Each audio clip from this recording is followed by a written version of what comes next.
Alright, you chuckle fucks. You know how we start this whole thing. Roll call.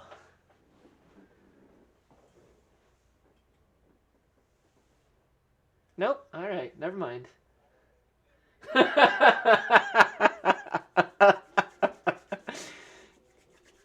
I was like, oh wow, fuck.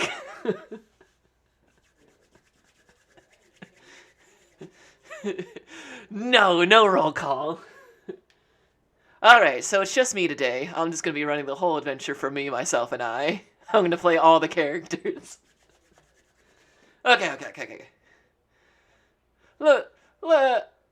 Here. I'm even gonna put it back on the chatting screen. Hold on, let's do this again. Alright, I'm gonna give us the, 5, 4, 3, 2. Alright, you chuckle fucks, you know how we do this. Roll call.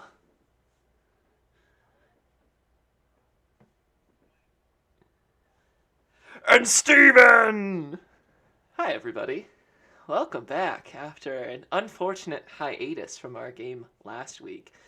Apologies to our audience and to players. My internet was being fucksty, so we are unable to play at our full capacity, meaning that we are back right where we left off, just with a 2-week difference rather than our 1-week turnaround.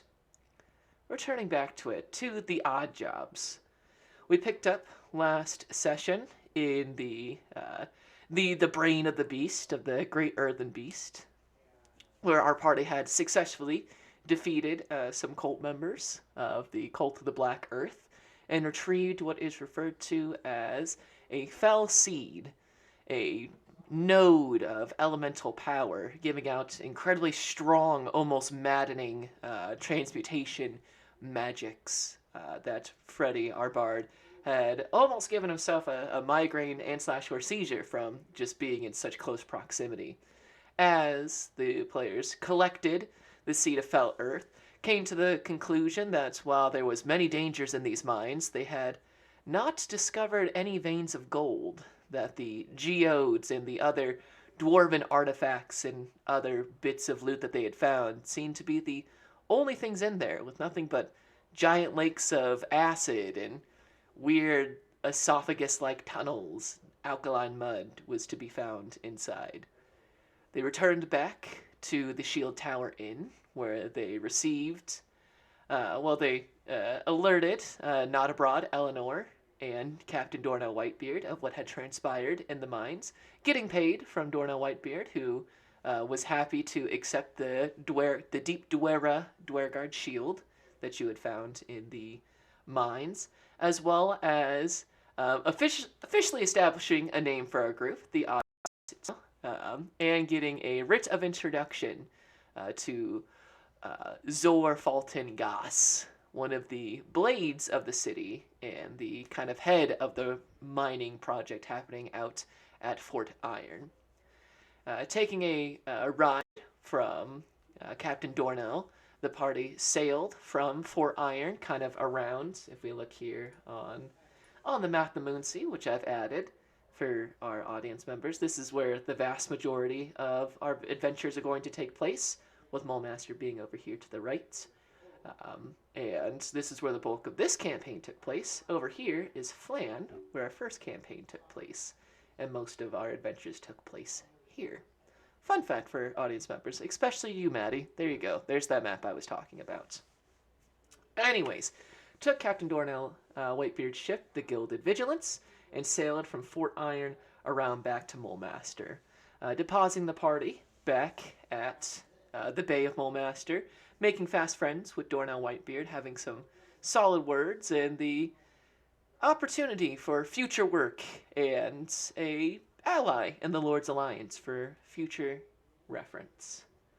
The party spent the night in Mole Master, going about their various business. Jove returning the seed of fell earth to Yavendell, who alerted him of the growing and alarming amount of elemental energy and perversions happening around Mole Master. It being seemingly less and less of a coincidence of these seemingly random places of earthen energy to begin appearing around Mulmaster. Uh, Rory went back to the Oxpit Tavern as well and was able to secure a room for the night. Had Freddy go back to the Tower of Arcane Might and report back to his superiors, and Jasper absconding back to their property to talk to Kirk and begin getting a new mask made. One of similar make to the Mask's mask as it stands at the time being. The following day, the party reconvened before deciding on going out to Fort Dalton to deal with whatever bandits are out there and explore kind of the ruins of Fort Dalton. They made a stop at Zor Fulton Goss's. There, they had their weapons stored for them and were exposed to just an exuberant amount of wealth, with the Goss's estates, the very gates being made out of platinum, the entirety of the building being made of platinum and marble and tons of fine blacksmithing tools, almost creating the floors and roofs of this establishment. There, what was going to be a just friendly talk of adventurer to patron turned out to be a family reunion for our character Freddy. Coming into contact with Zor Fulton Goss led to a reunion with Zor Fulton Goss's wife, Zora Jade Goss, who once upon a time was Jade Lapp, the mother of Freddy. Freddy was introduced to his half-brother, the young Goss, Zor Fulton Goss the second, and introduced to his half-brother, and curiously did not get to see his sister, Lapis Lap, who the party now knows is an invalid of sorts, who resides at the Goss Estates, but was too weak at that moment to make an appearance.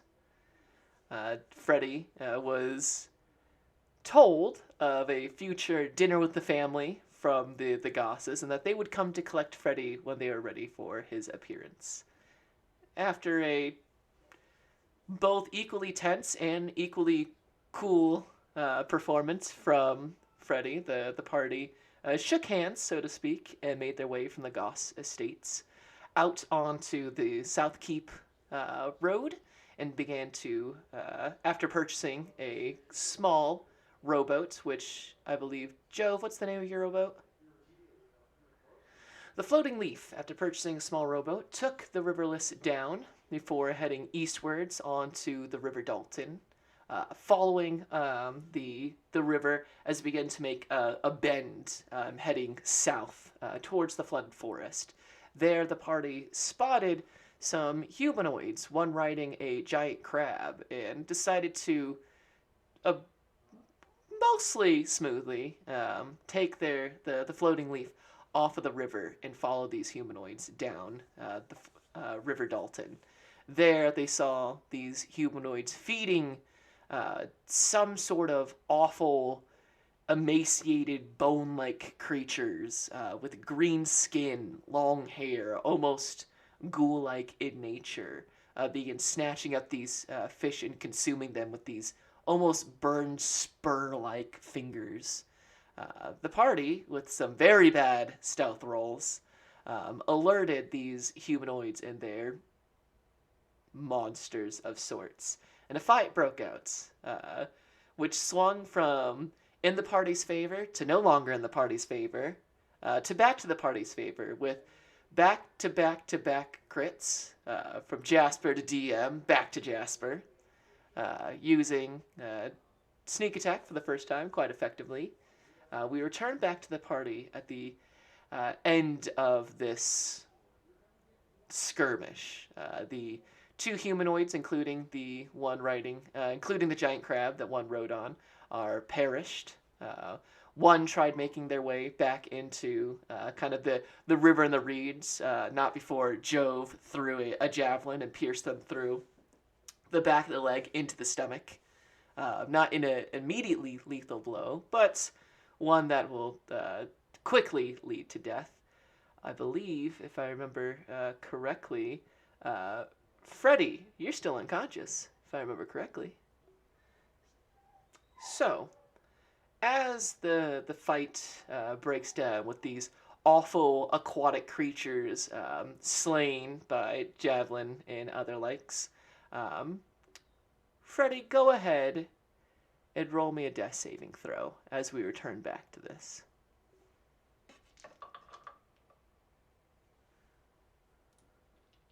Of course, gotta start big.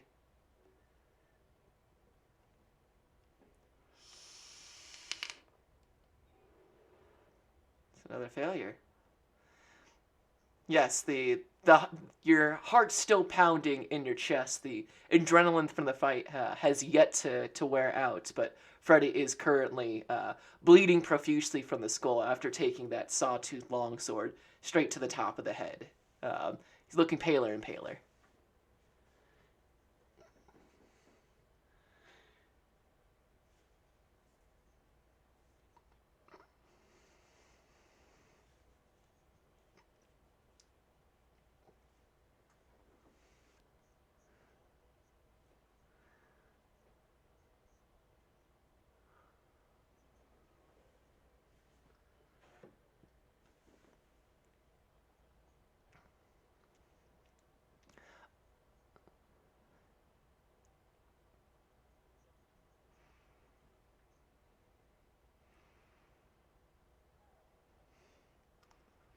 It almost kind of looks like when Deku does full cowling, but instead of like going across clothes and everything with that kind of electrical look to it, it's almost like it's like watching somebody go through the scarring process all at once, as if like the wound appears and scars over all at the same time. Specifically, it's heaviest around the back of Rory's skull. As this healing goes through, you see this kind of change in Rory. Rory, how much do you heal him for? And you watch as the large gash on top of Freddy's head closes in. There's that same kind of almost like immediate scarring as it um, and it shuts close. Freddy, you return to consciousness, albeit with the worst headache that you've had, and you've had quite a few headaches over the years.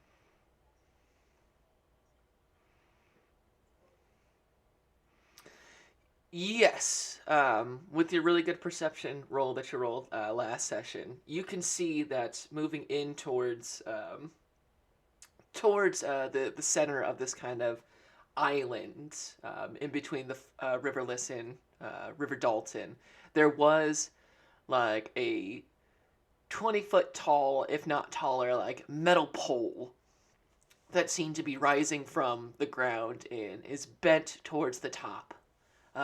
You could only see the tops of it, mostly because it's the only metal thing, and other than the weapons that you guys carry, 360 degree, it's the only metal thing here that you've seen for miles.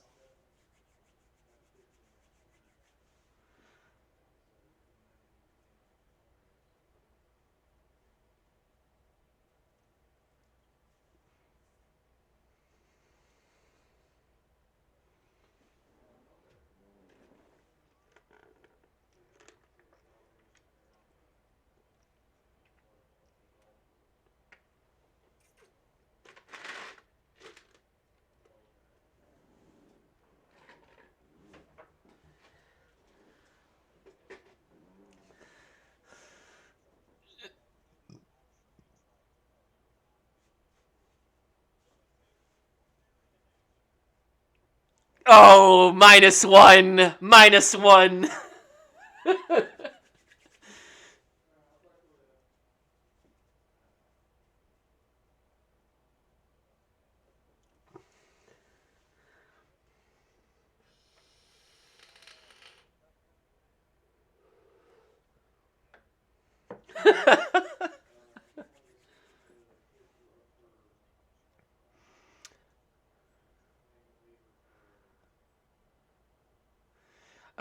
Yes, if you would like to not take a short rest, you can. What are you going to do during this?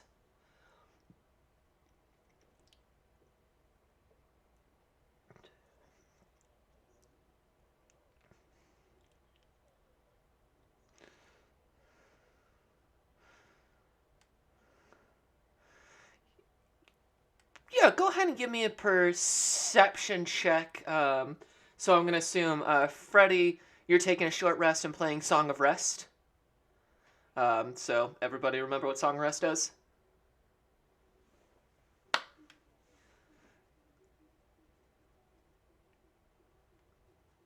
Boom.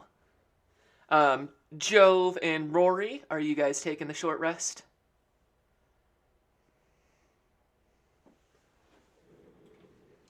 Absolutely. Gotcha. And as Rory, as you meditate and regain those key points, the scarring fades once again. It goes from like bright red lines to that paler and paler green, almost unnoticeable, just with kind of Rory's skin tone.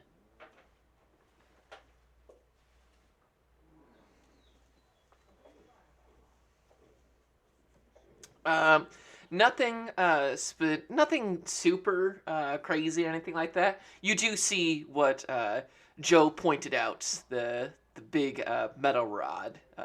Once again, just like Jove, you're looking around. It's the only thing made out of metal here, besides what you carry on you. Not even your enemies were using metal.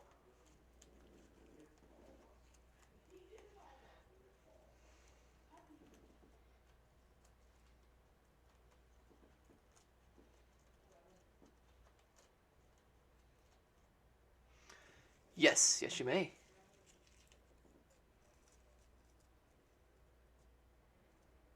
Well played, well played.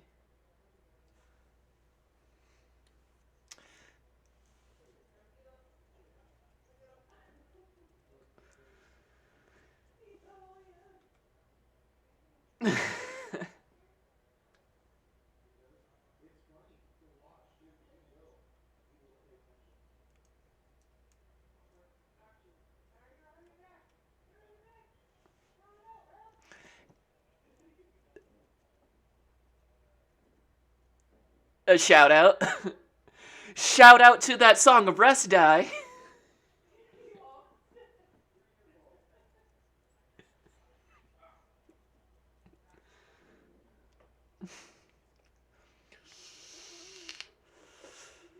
I'm doing something right as a DM if that's where we're at. So, Jove, how about we'll have Jasper roll perception. Jove, you roll me an investigation while this is all going down. No, no, no. You hold on to that one. I'm gonna have Jove do an investigation. A 23. Yeah, I mean, looking around, you immediately look back onto that big metal pole. So you definitely know where that is. You even kind of point Jasper out, and you can see, looking at your egg as you pull that out of your pack, that the almost the entirety new cracks have formed all the way across it, going almost making like a big plus symbol on top of it, and you can see clearly the kind of glowing metallic um, like bronze, like copper bronzy look underneath it. It almost hums in your hands.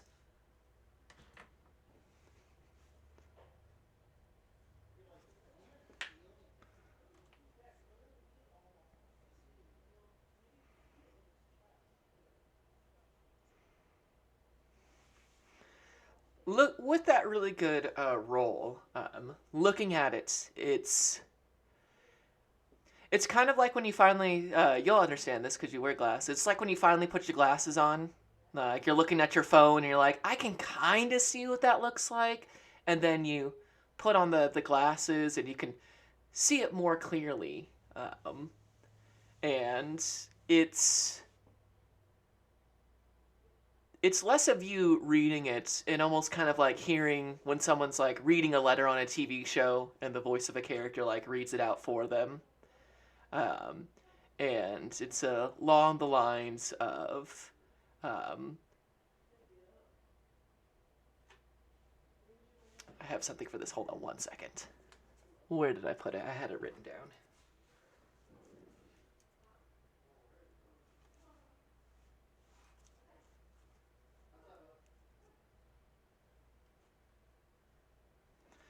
The outside of it says in this kind of light voice you hear, as the dragon slumbers, the lines and the lands remember.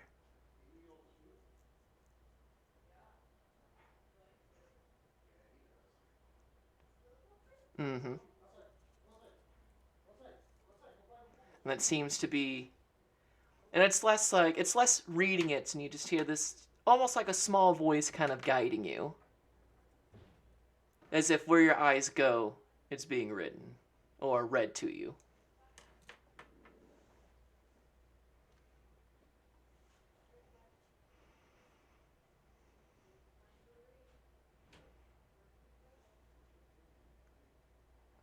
Absolutely.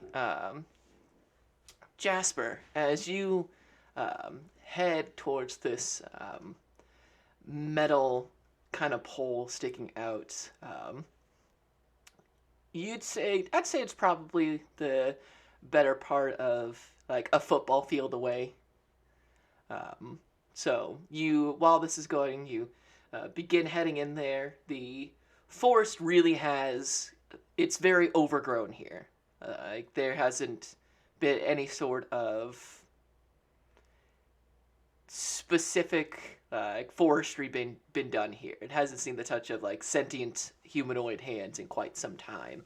And as you're getting closer and closer, you begin to see signs of old civilization. A wagon wheel that has been um, knocked to its side, now overtaken by different plant life and growth growing out of it. Like a single flower kind of in kind of the spokes of it. You continue to move even closer and closer. You can see uh, the kind of the stone foundations of buildings covered in tons of moss and green growth now overtaking it. Half walls still standing over the years, and as you get closer and closer to this kind of um, metal rod, you can see that there's what looks to be the kind of ruins of a building, and still up in a window is some stained glass serving as a sign for a business that once must have been there. Still standing even after all this time. The colors on it faded and darkened over time, but still standing.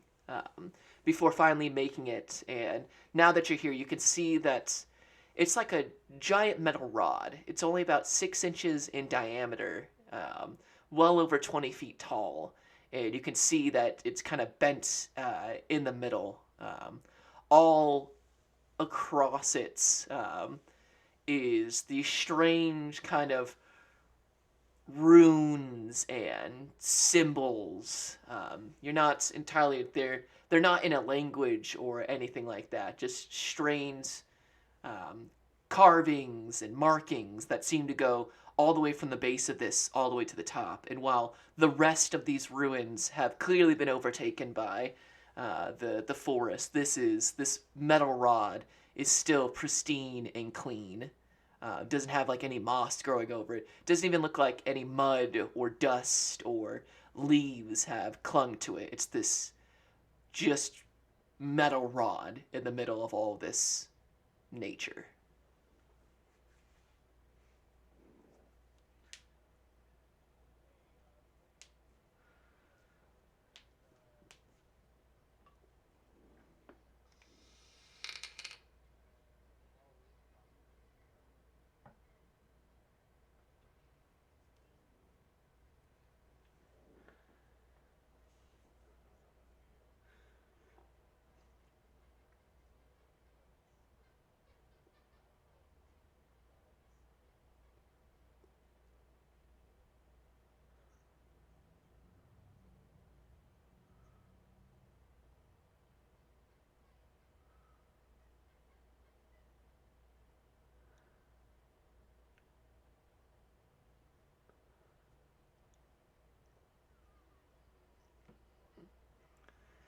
The detect magic goes out. Your blue lenses come on, and you know it pulses out. Immediately, you get a strong ping from Jove. That from the he's never been brighter than that egg. And then your secondary focus goes to this metal rod, and it's not it's less of like a type of magic. It's almost like you're following a flow. Like it goes up along the rod. You see kind of a center point about 7 feet up this rod, and then it follows the bend of this rod and continues as if some magic is pulling from it, like a dowsing rod sticking out of the ground, pointing deeper into the forested island. And at that kind of 7 foot um, spacing on this metal rod, you look up and you can see that there is um, a crystal, dark in gray, that you would miss because of how it matches the outside of this rod. But it's with your detect magic, you can see it's some sort of, you're gonna guess probably a focus right there, about 7 feet up on this rod.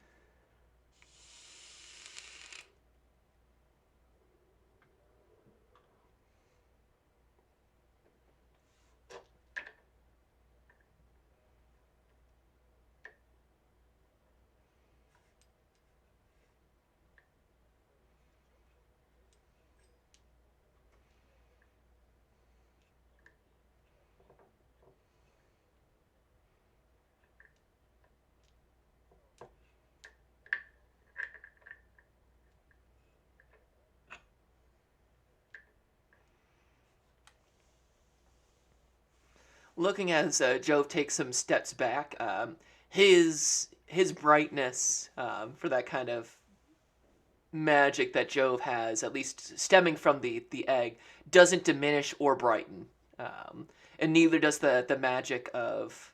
And once again, if there was a flavor to this, it'd probably be the closest is another transmutation, um, sorts, and it's almost like as it's like it's less emanating from the rod. It's almost more like something is pinging it, like it's a tower receiving a signal. But it doesn't change in its power or frequency, and neither does Jove, no matter how close or far away he gets. These seem to be independent of each other.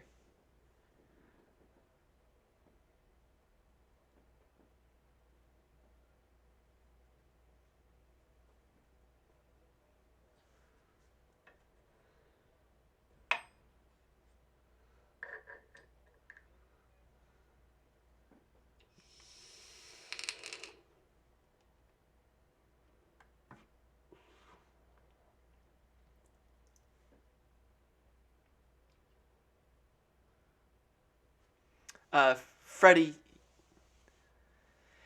yeah, Freddy, you can see that almost as if you could see the actual, and we'll use modern day terminology. It's like you can see the signal of this, whatever it's pinging, heading deeper into the forested area, more and more towards larger and larger signs of ruins. But you have a direct arrow to, you can like see it's in the air. Ding ding.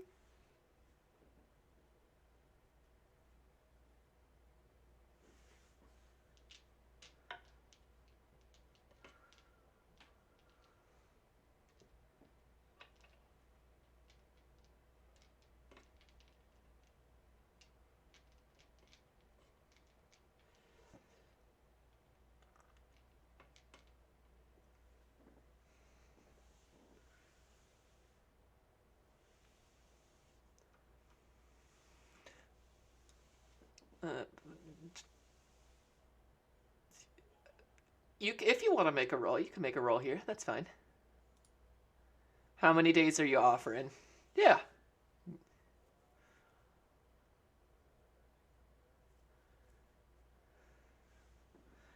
Roll me a D100.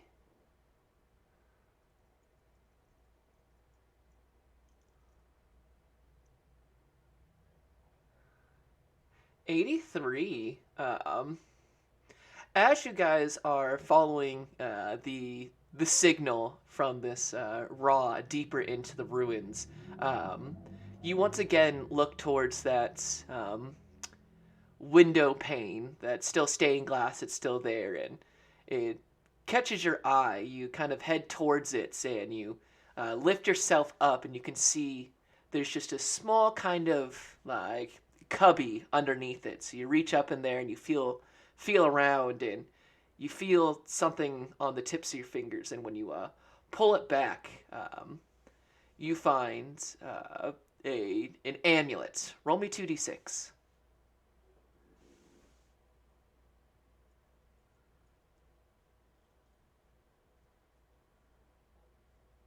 8. Yeah, you find this an amulet worth 80 gold pieces. It's incredibly fine. The chain is made of gold, and kind of the center, like it's really like an amulet with a nice like rock. It's a mineral marie, but like this kind of red, almost garnet looking stone in the center of it. It's got to at least be over 100 years old, if not older. And for the most part, it's held up incredibly well. So go ahead and add that.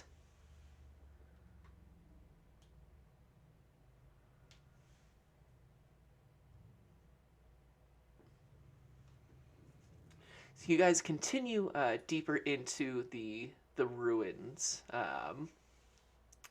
As you get deeper and deeper, the forest has become almost more aggressive with just how much it overtakes. Huge roots of trees break up what might have once been paved grounds, like a cobblestone road. Um, you see old door hinges holding on to what is now doors that must mostly be moss at this point, as if you could put a hand through it and the wood would just crumble underneath your fingers. You could see that there are still small bits of civilization still peering here, but it's incredibly quiet. Like the only real noise um, seems to be some water source as you move farther and farther into these ruins. Can I have all of you guys roll me a perception check as you enter into uh, the nitty gritty of Fort Dalton? 21.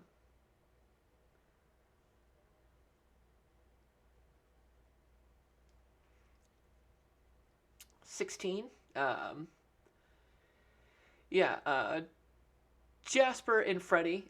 Freddy, you are pretty focused on following kind of this signal deeper and deeper. It seems to head straight down towards like the center of these ruins, and then farther past, you can see a while a ways off.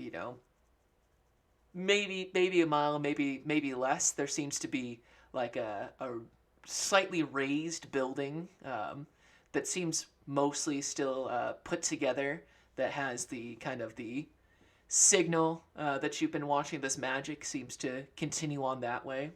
Um, Jove, or actually I'll say Rory, you see as you guys are out to your right. It looks to be some sort of like an amphitheater off to the right, and you can see that there are um, strange like markings and carvings. It dips down. At one point, it must have been able to hold a couple hundred people at some point off to your right, and then Jove, you see off to your heading towards the same direction that Jasper and Freddy are heading. You see a rather sizable fountain. One side kind of broken. There almost seems to be like a river that heads off towards the river Liss. But also to the left of this fountain, you can see it's a low building, and you might have missed it because of how many trees grow out and in through it. You can see many of them seem to start inside the building, go up through the roof, and continue to branch out. But you can see just almost like the Greek Parthenon, or I'm saying this wrong, with all like the columns and everything out front, almost closer to like the Temple of Zeus, like the front of it. But it's all turned green, and the stone has gone incredibly dark and grayed out. It's very almost would have missed it, but you, with your time spent in the forest, can tell the difference between like naturally forming stuff and forest that has overtaken civilization.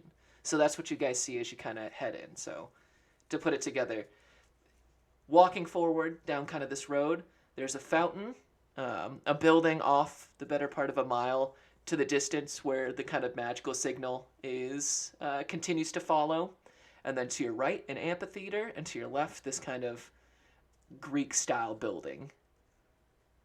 That is what you guys see as you are now in the ruins of Fort Dalton. And you can see at its heyday, this place might have been able to hold, 10,000 people, maybe more. Sizable amount of ruins. It might have been something actually pretty spectacular to look at in its heyday.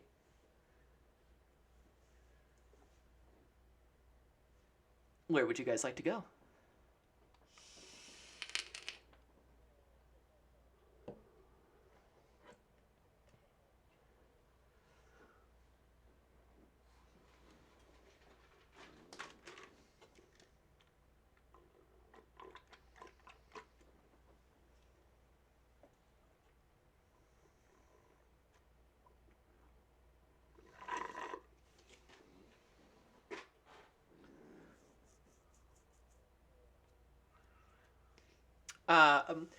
Since you guys are coming off of Fort Dalton, heading west into kind of this island, I would say that the signal is running south.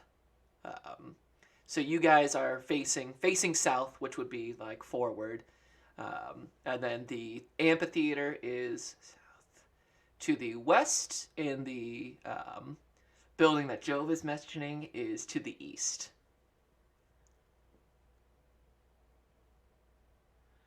To the south is that larger building, and that's where, following the magic from your detect magic, continues on that way.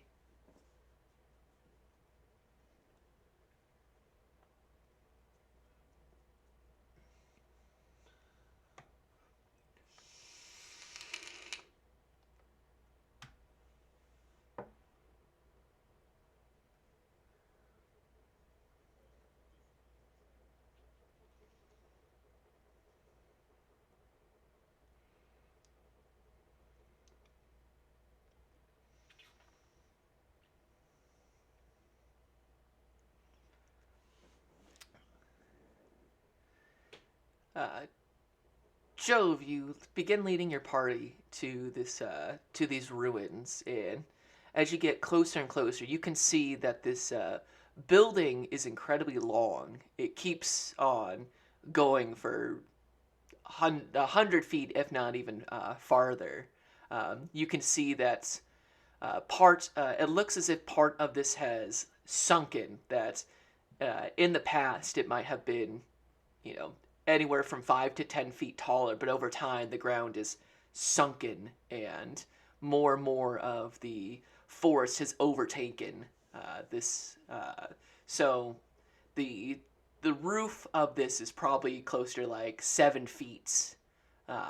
You're not entirely sure how much deeper it would go down if the forest hadn't reclaimed it. Entering in, you guys can see it's still relatively relatively in good shape, although it is quite dark in here. The weather has gotten only darker and heavier as you guys have continued to get closer and closer to Fort Dalton. And as you guys, it's almost like walking past like a veil into the ruins of Fort Dalton. It's like as soon as you went in there, it went from almost the quietness of this forest to constantly this like the like that moment before a storm really starts to hit, and you can smell the rain, you can hear the like the wind and the briefest bits of thunder begin to rumble as you've entered into Fort Dalton. Looking around, all you guys give me another perception check as you enter into this building. 11, 21, 9, 13. Looking around, you see it appears to be like the tops of tons of different statues. You see distinctly that there seems to be the better part of 4 of these big circles of statues, and the heads of them range from angelic to demonic, masculine to feminine. One seems to be entirely made out of elves, the other one entirely more human in structure.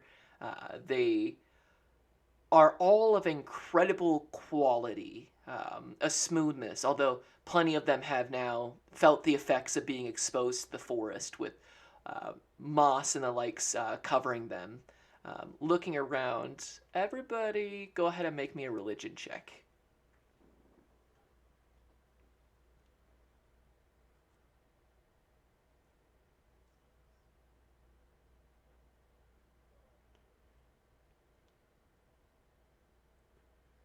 Six, 11.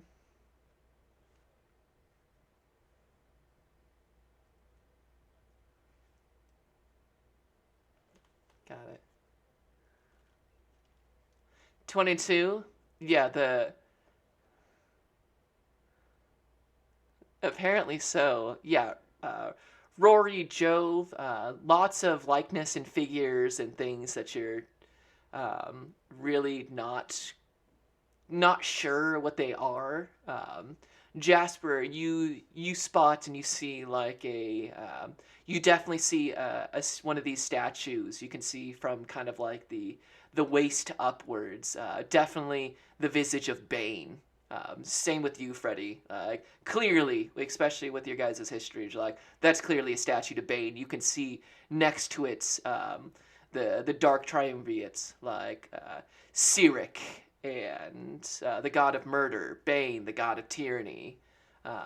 These kind of the Faerunian dark gods, and you can kind of see that all attached to them are gods in a similar alignment and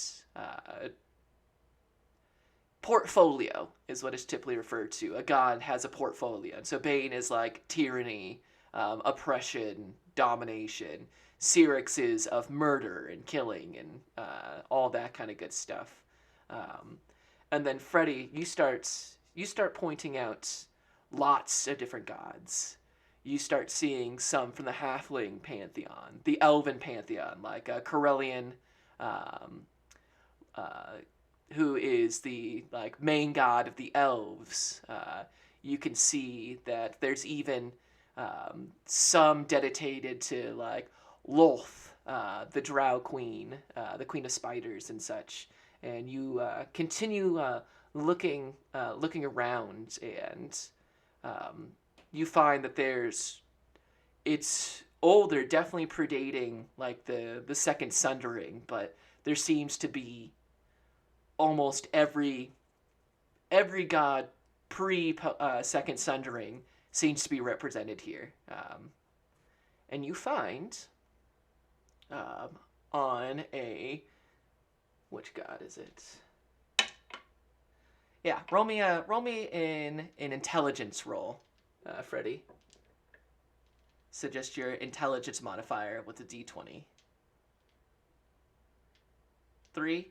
Yeah, there's tons of god stuff here, and you can just kind of point out whichever you feel pretty confident you can name all of these gods.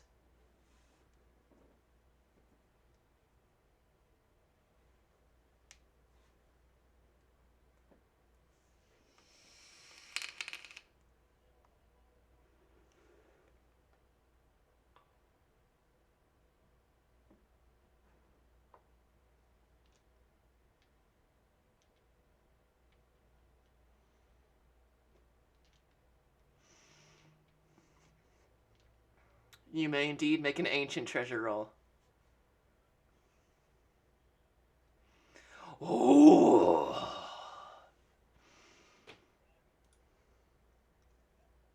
Oh, is that yes. Yes, I'm trying to, Legend of the Hidden Temple. There we go.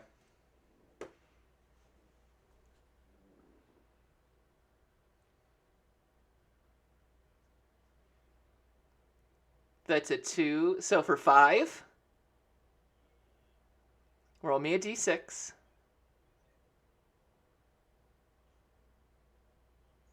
Yep. You find 2 bent pieces of copper pieces at the shrine of 10. Okie dokie. At the shrine of oh gosh, what's her name? Starts with a B. Bashaba, who, or also known, well, God, your religion would roll, which Freddy would be able to tell you is the goddess of bad luck and misfortune. You also suffer 1 level of exhaustion. Yeah, you see it, and you like see the glint, and you're like, oh yeah, thinking back on what Jasper had pulled, and you reach in there and you pull back, and as soon as those copper pieces touch your hands, it's like it just saps the energy out of you, and you pull these 2 bent pieces of copper in your hands, and you just feel so unfortunate.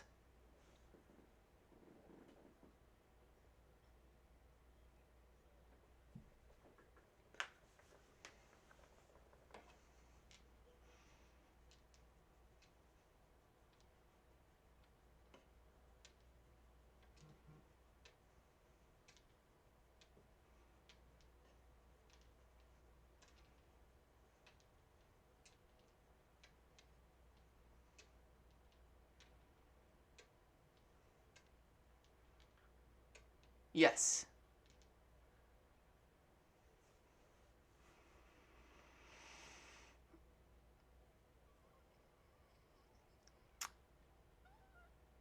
With Freddy's check, if you're looking for Ilmater, Freddy is immediately able to point out a statue of Ilmater, and you can see it's the visage of a kind of emaciated man who's you can tell that like his shoulders hang at a strange angle. You can see that this visage of the broken god, even in stone form, looks as if their bones have been broken, that they're still bear the scars of many cuts. And what really gives it away is the 2 hands that are bound in almost thorns around the hands, held up in kind of a pleading motion. But you're able to find this statue till Ilmater immediately, with Freddy's help, of course.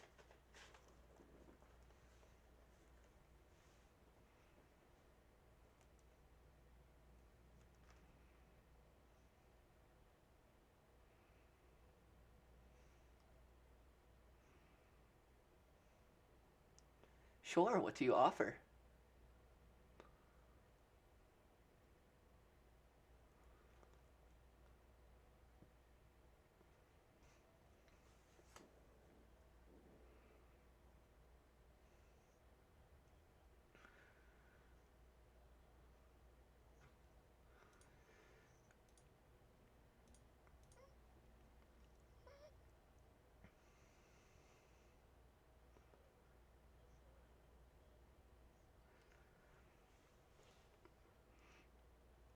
You put these down, and as you kind of go to your knees and place this down, say your prayer to Ilmater, the god of martyrs, of mercy and compassion.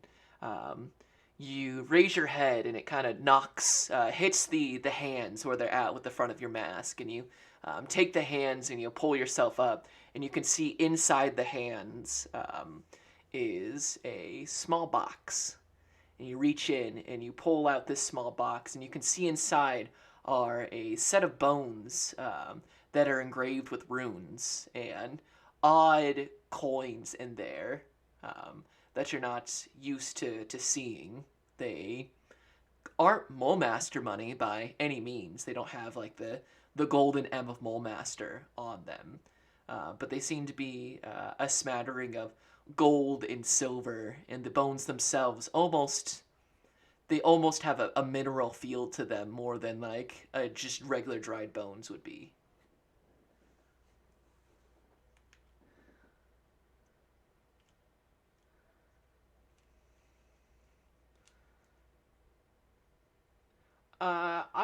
You can roll. Go ahead and roll an Arcana check for me.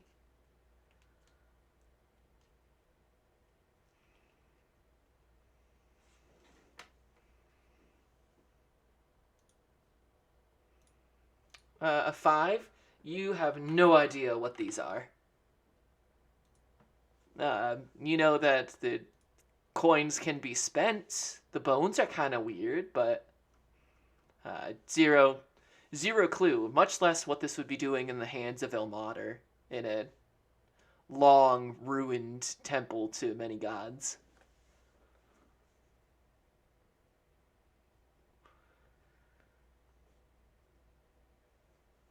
Uh, yeah, like he pulls it off and immediately, not the box itself, but the contents within ping with divination magic.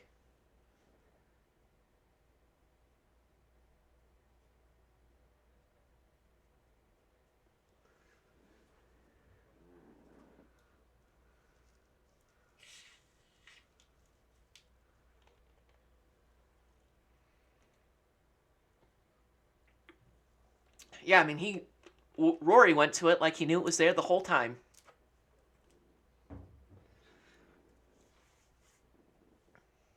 Of course, of course. But yes, Rory, go ahead and roll, or at least mark down specifically for me to remind me later. A box, like a box.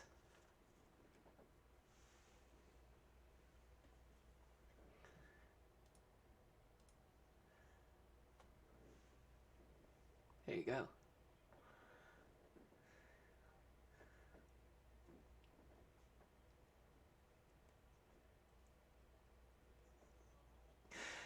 It's a surprise roll. But Rory, if you would like, you may also make a ancient treasures check.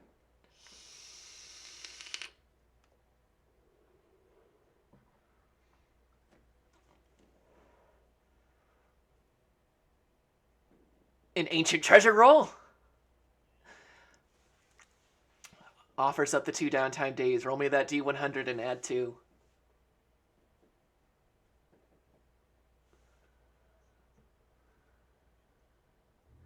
54. You have your ancient box, and looking around, you see a statue of a masked individual with a very similar mask to the one that Jasper wears, and especially since you've been in the Shrine to Mask.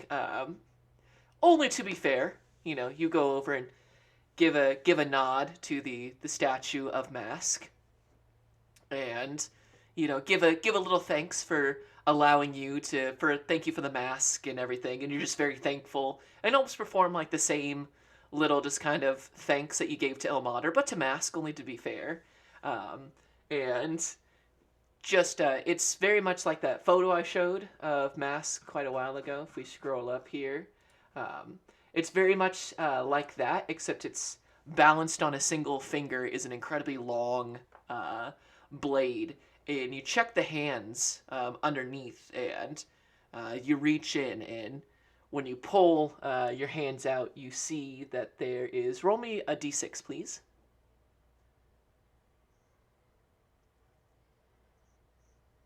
A 6.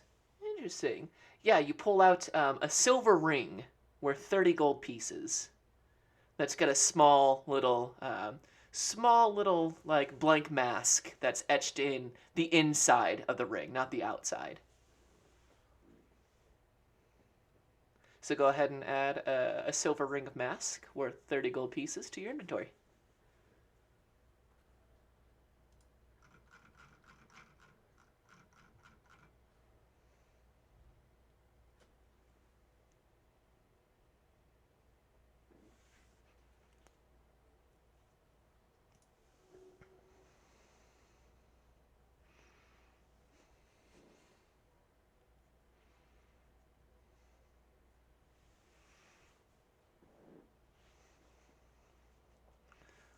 Yeah, Jasper, you go over and you look where Rory had pulled the ring out, and you slot in like a Chuck E. Cheese token machine and slot in 5 gold coin to it.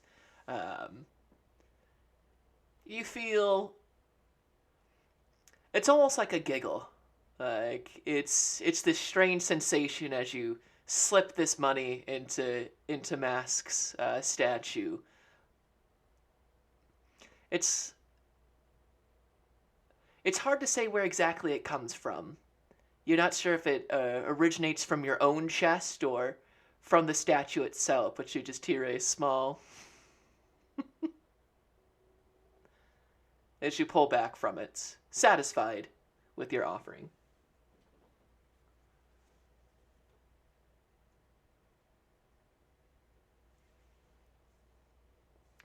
All right. Anything else from any other godly statue anyone's looking for or wants to do while we're in the what I can now name Temple of All Gods?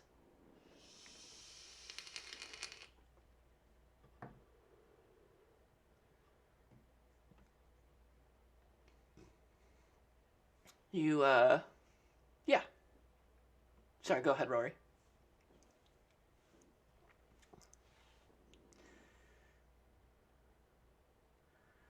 Um, yeah, you guys exit back and you go into kind of what might have been like a town square at some point. You can see that that many of the kind of like cobblestone roads that were originally here, that you can see just kind of the what's left all kind of convened in the center area. Um, Go ahead and everybody give me a perception check as you return back to this kind of area after leaving the Temple of All Gods.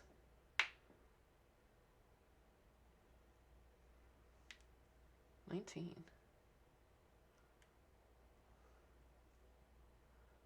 So close. 9. Uh-huh. Uh, Jove and Rory, while Jasper and Freddy, your attention turns once again to kind of where the signal is emanating from, heading down towards that fountain you can see in the distance. Jove and Rory, your ears perk up as you hear the sounds of someone. It sounds like a woman's voice, and then you hear a loud pop emanating over from the amphitheater.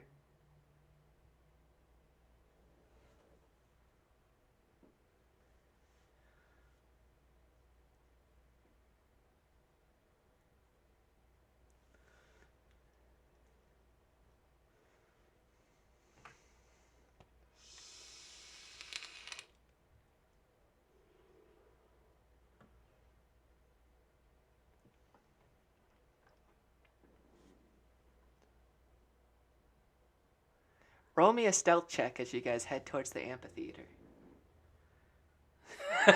No.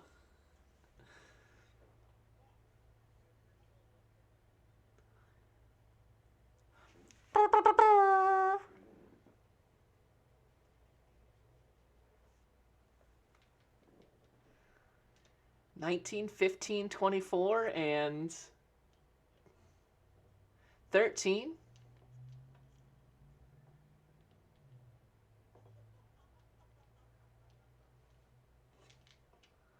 Crit fail.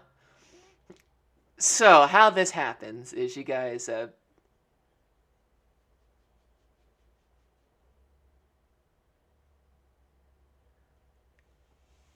got it.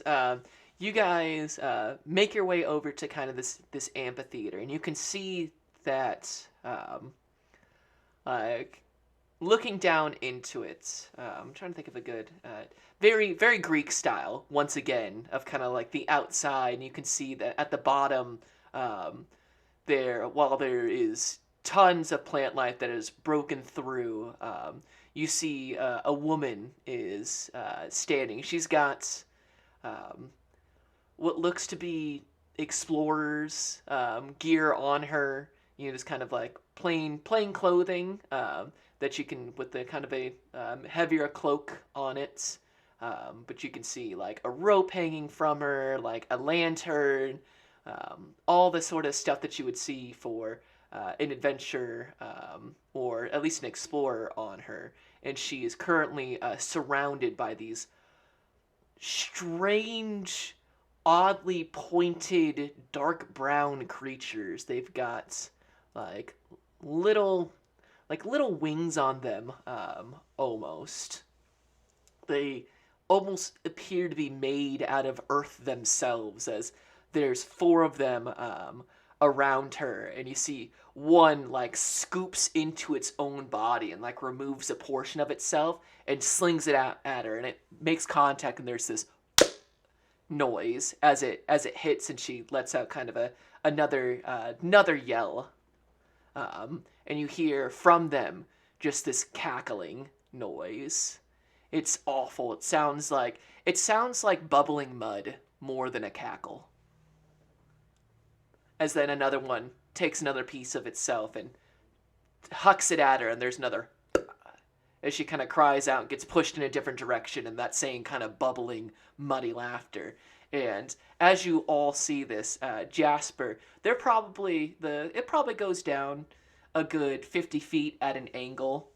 You can see there's kind of like 3 tiers of this. As you get to the top, you have a foot go forward, and you put your weight onto it to stop, and the mud beneath breaks, and suddenly you are sliding, and you are falling. Make me a dexterity saving throw.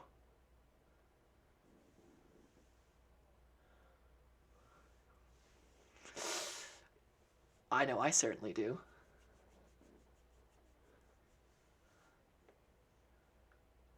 22. Yeah, much like the last time the Earth gave way, while you do a forward tumble and churn up a bunch of mud as your kind of allies look to you with various expressions of amusement to horror, you begin sliding down, but you get your ankles underneath of you,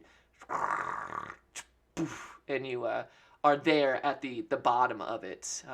You can tell that's in probably its heyday, that there would have been the better part of anywhere between 5 to 10 feet, much kind of like the Temple of All Gods. This has like filled up with mud and plant life over time, so that the stage of this amphitheater is now level with the bottom floor. You're probably only 10 feet away from one of these creatures, as this woman and all the creatures turn to you as you like are able to slide all the way down. You stop, and you don't fall forward, and you look up.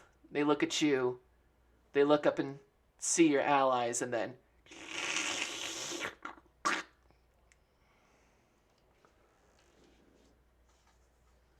we're gonna roll for initiative, actually.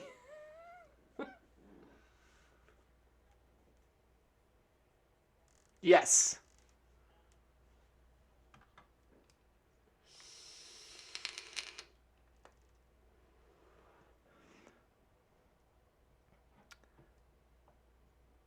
With the short rest, it's probably about an hour. So the magic would have faded at this point. And Freddy, you watched as unbeknownst to you guys, but probably in the last 10, 15 minutes, that magic um, disappeared from Jove. Or once again, it's never Jove that is magical. It's always the egg, but the egg has. It's like it's exhaled the magic from it. And you would notice that. But anyways, so initiative.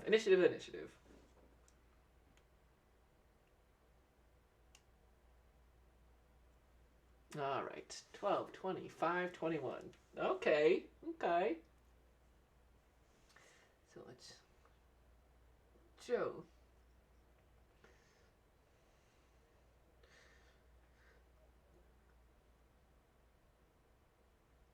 Two,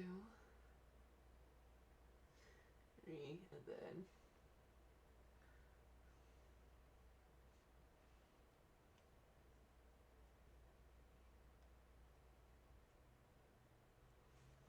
all right, at the two. So to set this, it is. So you guys are kind of at the lip of this amphitheater. Rory, Jove, and Freddy. It's about 50 feet on a downward slope to get to where Jasper's at, and then Jasper, in a circle around the woman herself, is probably 15 feet in front of you, and then 10 feet from you is one of these creatures. Then on all four sides of her, pretty much boxing her in. She's now that you can see her, she appears to be human. She's covered in mud and dirt and grime, and you can see some bruises uh, underneath some of the heavier parts of mud from the impact of these um, whatever it is that these things are. The mud that they're throwing from their own bodies is starting to welt and bruise on her. So, at the top, she currently is unarmed. Yes. Um, Currently, at the top is Jove.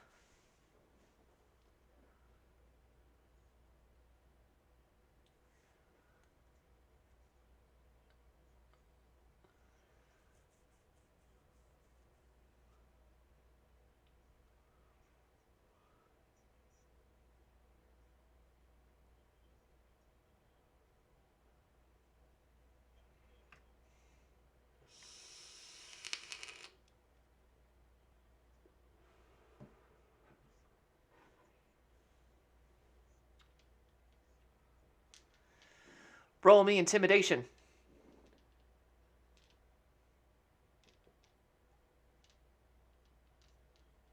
17. Yeah. Jasper, you're probably just as surprised as these things are, as this huge voice just booms behind you, and you hear Jove yell this out as the woman and the four creatures all kind of grab their ears. You're almost inclined to do the same thing, as you have their full attention now, Jove.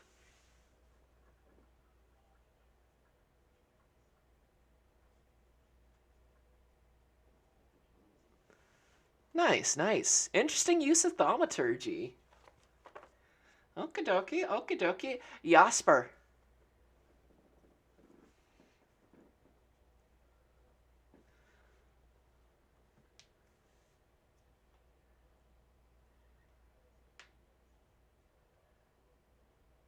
No, she is completely surrounded all four sides on this. Like if this was on a grid, she'd be in the center, and like a plus sign, they would be in like the four sections of it. So you could you can't share her space. So you can get like adjacent to her, but you will be in between two of these creatures, and they will have flank on you.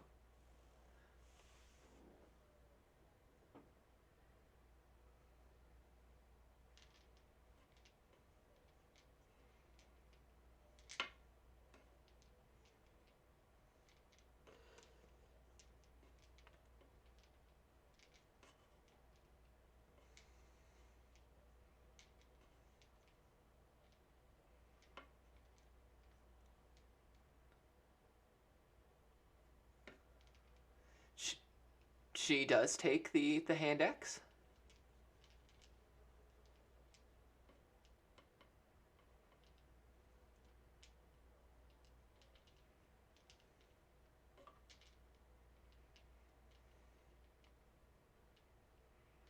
Sure.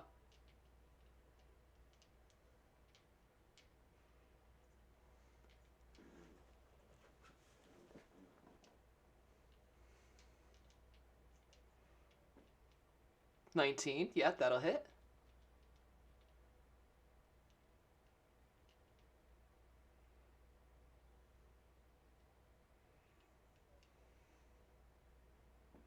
7 slashing. Got it.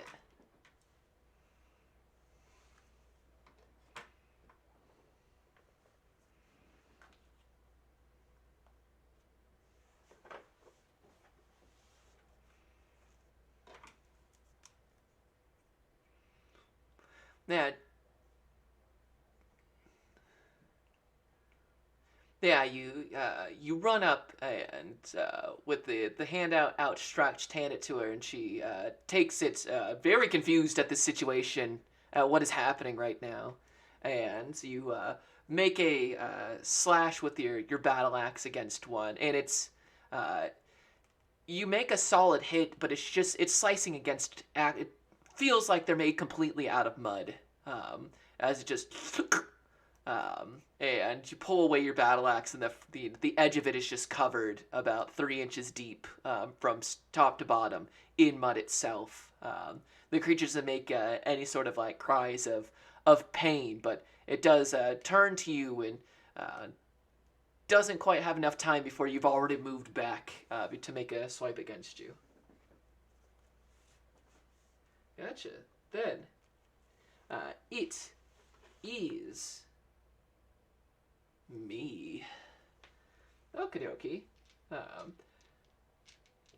The one that you attacked, Jasper, is turns to you with this puzzled expression before its body becomes incredibly thin. It's like I can make a one-point reference here.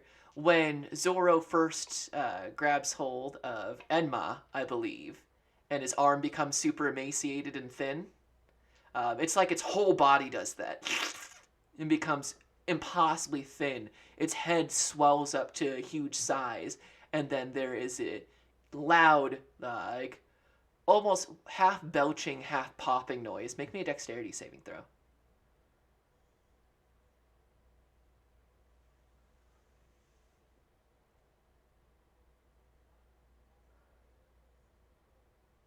A 14.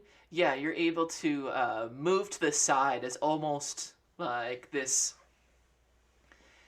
like it shoots this almost geyser of mud at you, and you can see it flies past you, landing onto the wall, and it sticks just um, like like a big mud loogie up against the wall, just um, as it makes this awful kind of bubbling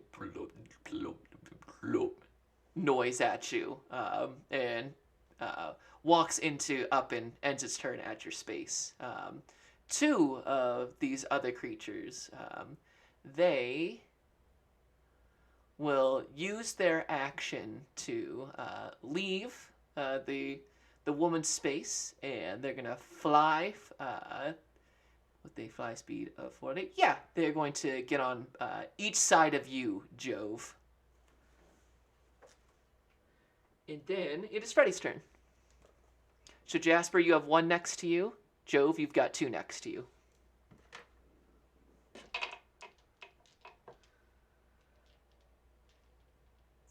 You just mock away.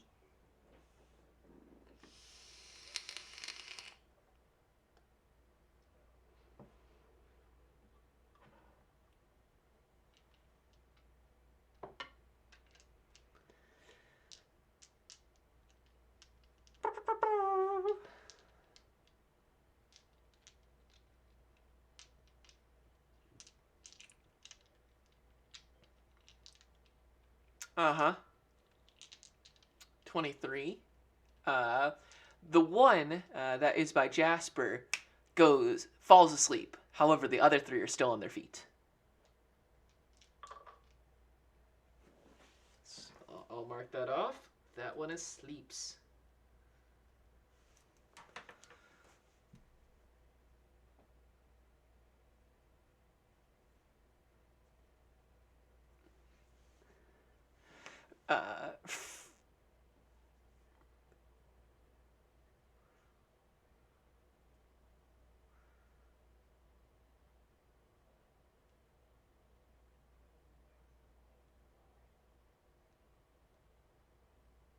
Uh, as you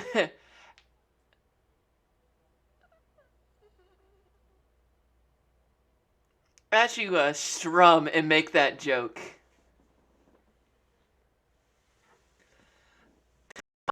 you hear what Freddy says, and you're like, what? And then the sound travels to the back of the amphitheater, and then rebarbs back to you, Freddy, and you hear your voice almost 5 times louder than you shouted it down there. And listening around, it's you still have your detect magic up, don't you? Um, Yeah, I don't see unless you stop using it. We'll just say that you take the time. You guys never worry about not waiting for Freddy to do a spell. So I'm just gonna continue to run with that. Yeah, which will be apparent. Um, you see that kind of bardic inspiration, yours being of a magical nature. That sound shoots down. It's almost like the amphitheater holds onto it, and you can see these little nodes, and as you look around, it's like looking at like when you're writing music. It's like looking like the entirety around this is like a big sheet of music, and you hadn't noticed it before, but as your music goes through, it like lights it up for just a brief second, and you can see what looks to be like a oh I don't I feel bad because I did music for so long, but it's like you can see the amphitheater itself has a song like you're not sure if it's been chiseled or written or painted, but it pings as this kind of magical music goes through it, centering right on the stage. In fact, it's almost like there's a square right in the center of it, right where like a trap door would be.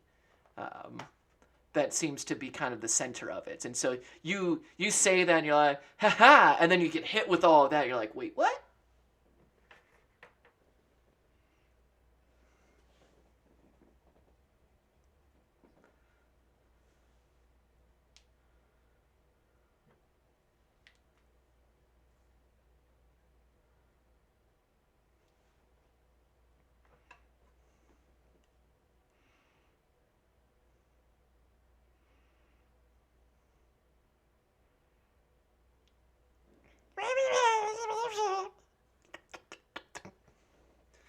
You know that he can only make it about 3 hops before he's got to slick back the hair. All right. Excellent move. Then, show me moves. Then, yeah, we'll say that the last of these creatures comes up behind you, Jasper, and is going to try to make a hit. Gonna try to do a hit. That's a 16. All right, you take 3 points of bludgeoning damage as from behind you, right to like the back of the knee, just boom. And it's like it makes that smacking sound of getting hit with mud, but it's like it hardens into a rock, so it makes that full noise, but then there's more weight behind it as you feel something get you right in the back of the leg, and it kind of buckles you forward for a second. And you see another one of these creatures. It's like face contorts, and this wild smile builds across of it. It's like its eyes disappear for a second, and only its head becomes almost like a cartoon-style big smiling mouth. But it's all mud and it sticks together. There's no teeth. It's like long, like webbing in there, just as it makes that contact and smiles at you. Yeah. Then it is Rory.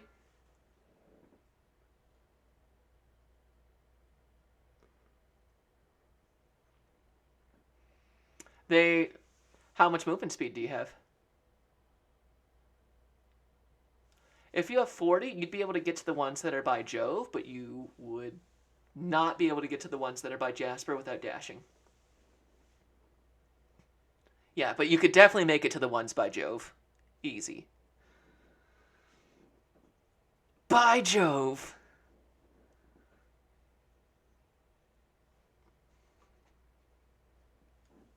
I'll give you +1 for that.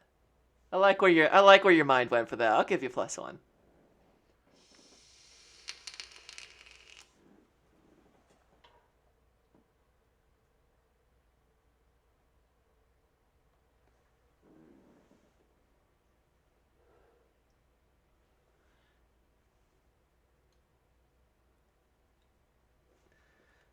Okay, make that attack mine.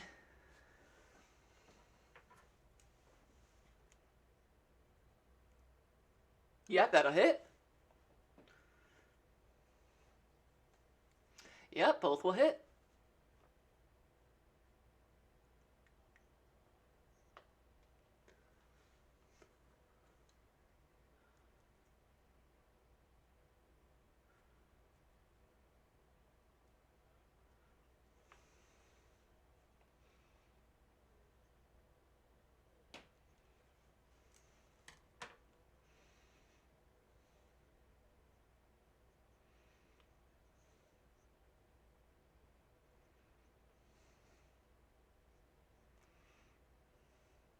Yeah, uh, you begin kind of a running start, and you jump, and because it's at an angle, the farther out you go, the bigger it is to drop down, and you use that angle to drop with the full staff, bring it down, and thwack, and then you just continue that momentum with almost a roll forward, and bring like a cartwheel kick coming down, bring the foot straight on top of this creature, and you make there's that same smack sound as you make contact with this, and it's just heavy, thick, sticky mud.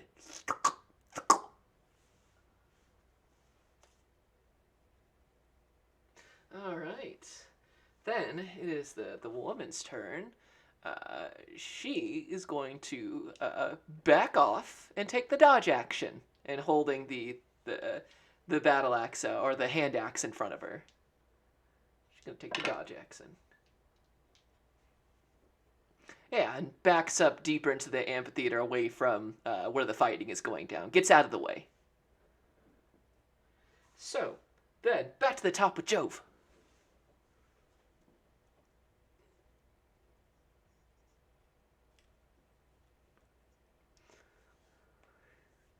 Go ahead and attack with advantage. So that would be flank.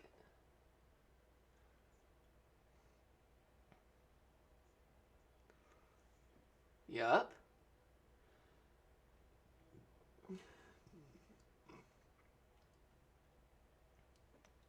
Okay.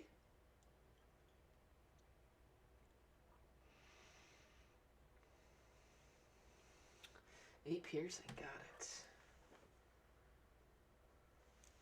Yeah, and your spear goes all the way through this and pulls all the way back out, and you can see the hole, and then the mud just falls over the hole and it closes up.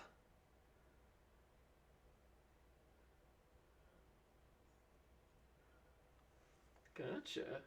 Then it is Jasper.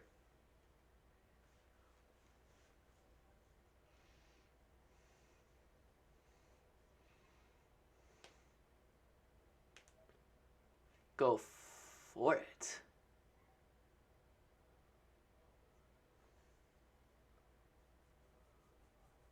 25, yeah, that'll hit.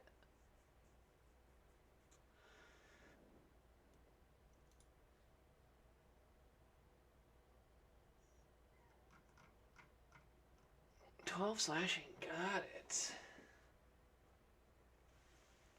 And you slice off you see this thing make its that terrible smile against you, and you run your battle axe across it and decapitate it, and the mud falls and returns to just mud on this stage before then the head reforms on top of it, now in a big grimace.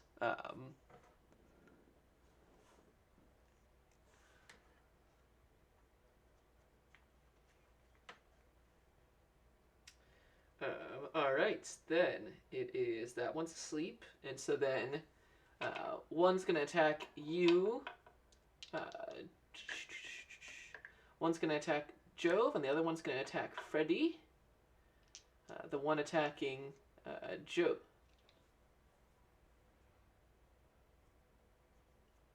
Yes, you can equip your shield now.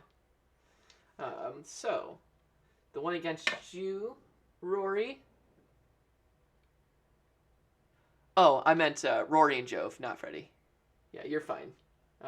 The one against you, Rory, is an unnatural 20. And the one against you, Jove, is a 21. All right. Jove, take 3 points of bludgeoning damage. Rory, take 3 points of bludgeoning damage. So each thing.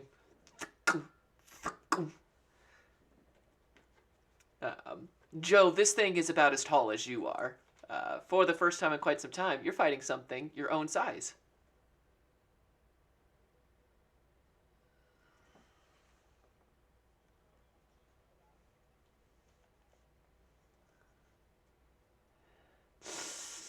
I would have given you the +1, but so is such as life. So, though it's their 2 turns, and then we'll drop it over to Freddy.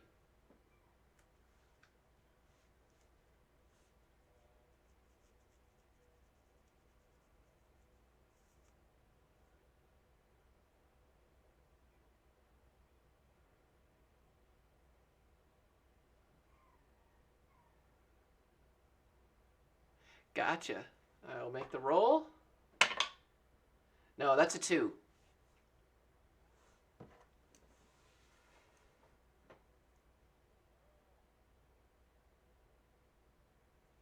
Alright.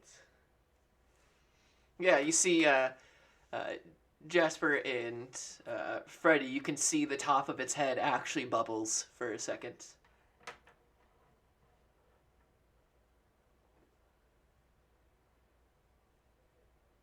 Oh, not by you? That's fine. I can switch it. Which do you want it? The one that that Roy and Joe both attacked, or the one that has not been attacked? The one that has been attacked? You got it. Got it. Gamer.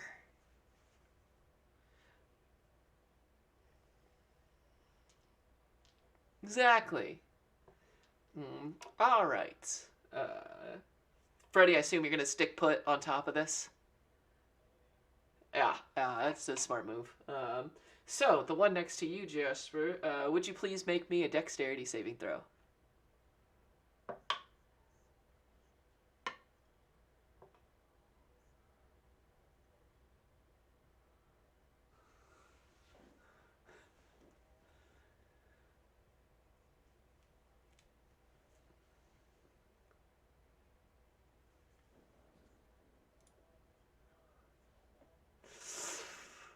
Oh, that is a...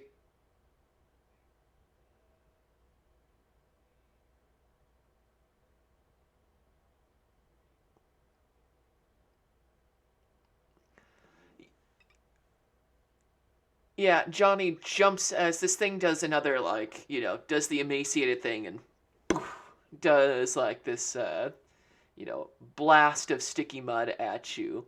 The Johnny rat on you leaps forward as you jump to the side and catches this thing, and they both poof, pop in front of you, like, pop, pop, and the little bits of Johnny energy flood back into you.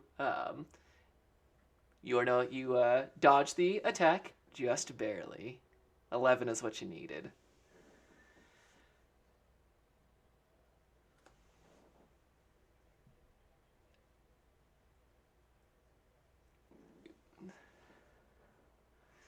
Yeah, and it creates almost like it's like Johnny jumped into the middle of this giant bubble of mud and popped it, saving you from its effects. So close. All right, Rory, it is your move. Dun, dun, dun, dun, dun, dun, dun, dun, dun. Dexterity saving throw. Dun, dun, dun, dun.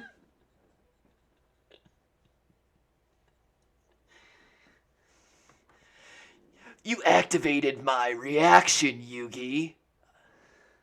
I take a opportunity of attack. Deal damage to your hit points directly.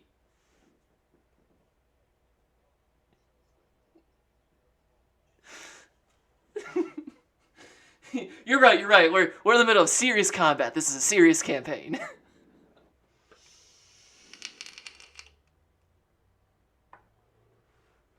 Everybody add a +1 for at least rolling with it as long as we did.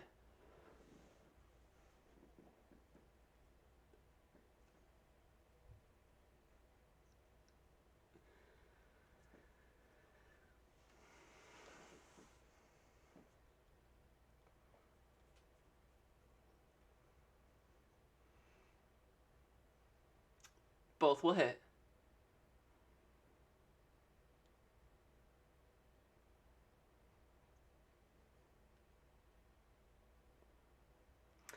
For another 9. As you strike this, first with your bow staff, and you strike it, and it begins to balloon up. And then you drop a foot into it. You just absolutely stomp on this with your full force.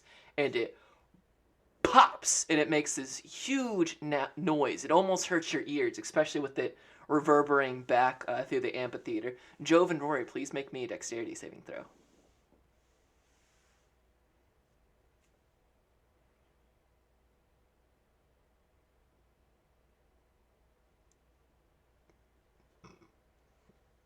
No, only ability checks.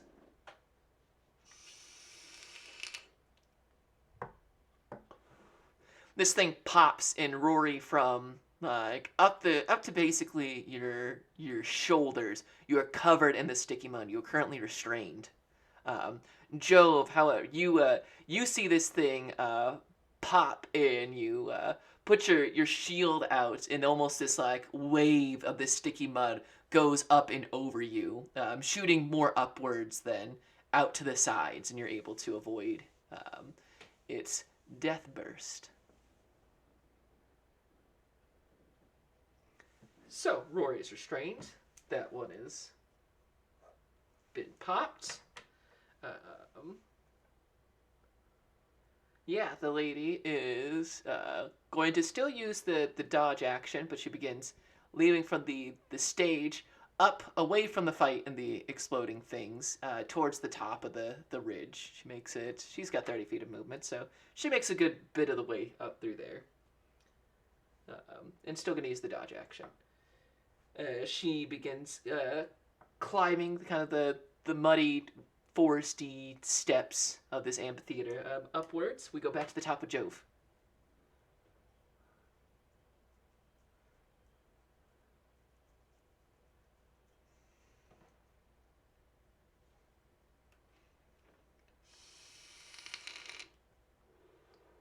"13 will hit.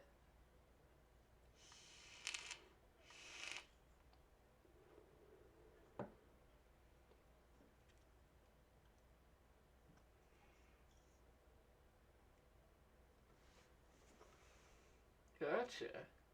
Yeah, that same sensation. A solid spear strike all the way straight through, all the way straight back out. And once again, the mud just kind of falls over the hole and closes it up.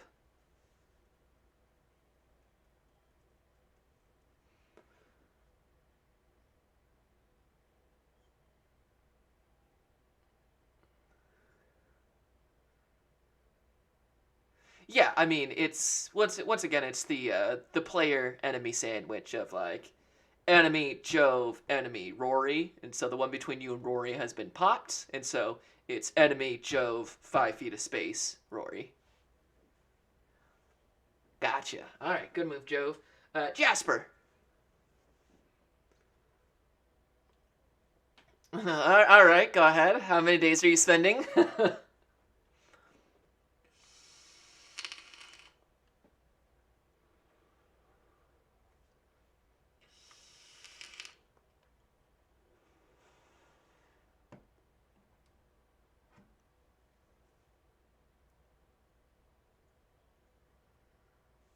11, once again, is the number of the beast. That just makes.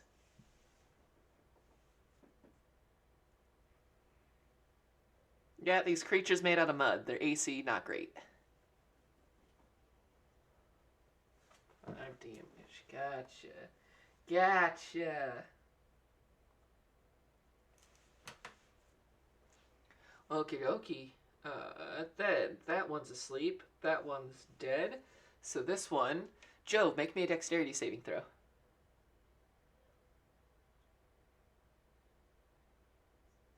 16? Yeah, this thing does a gobulets, and Jove, you get low and it goes across the top of you. It just strikes Rory and continues to cover him in mud. Just, huh! And then Rory, you look to your side, then pop right in the. It's like that lady who shoots the watermelon and it goes forward and slings all the way back and just rockets her right in the face. It's like that, but with mud. You are still restrained, but you don't take any damage, Rory. You're extra restrained. Ha ha! No, not for that. For other things. Okie dokie, that's its turn. Freddy.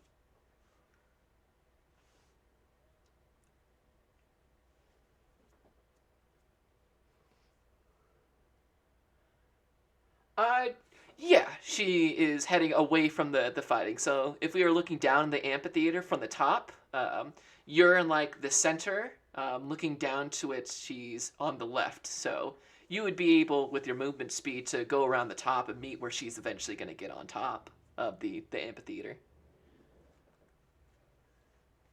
No, yeah, you don't have to. You don't have to run. You've got plenty of space and no enemies by you, so you're able to keep your eye on the combat, but begin moving towards where she's headed up.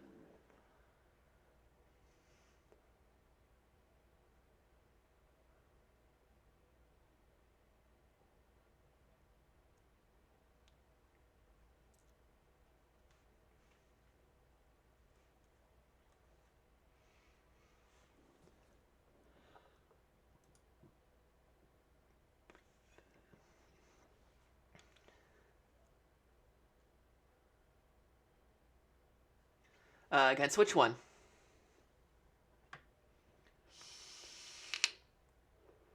Yep, one by Jasper, one by Jove. By Jasper, by Jove. Alright. Yeah, that's a fucking 6.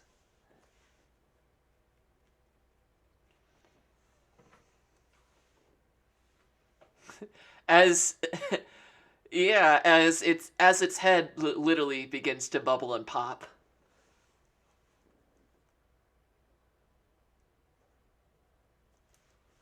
You take them W's where you can. You take the little dings. Ding ding. All right. Then it's the one. Does it get it? Nope. All right. It's gonna make an attack against you, Jasper.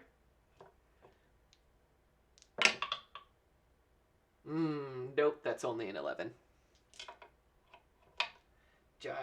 All right. Then it's you, Rory. Go ahead. You're currently restrained, and at the end of end of your turn, you may go ahead and give me a. Yeah, at the end of your turn, the mud falls off of you. You are no longer restrained.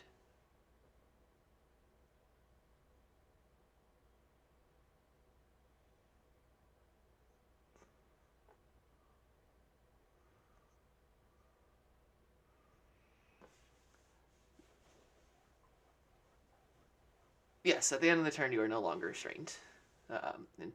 Or be restrained until the end of the creature's next turn. So this is your next turn. This is the end of it. You're able to get the mud off of you and pull your ankles, up and use them high knees to get out of it. All right, then the woman moves up and goes over to you, Freddy, and will post up by you for the time being, and looks at you and says, "Oh, okay," and sticks up to you. Let me roll for her real quick. Okay. Then it is Joe's turn.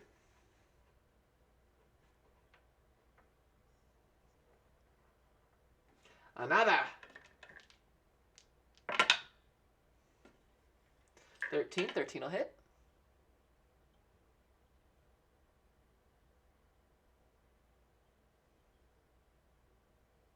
3 piercing. Got it. Jasper.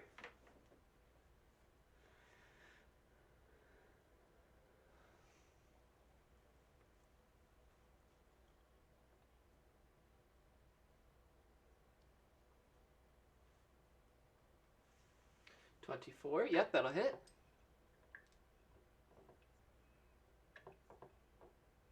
9 slashing. Gotcha. That is... make me a dexterity saving throw.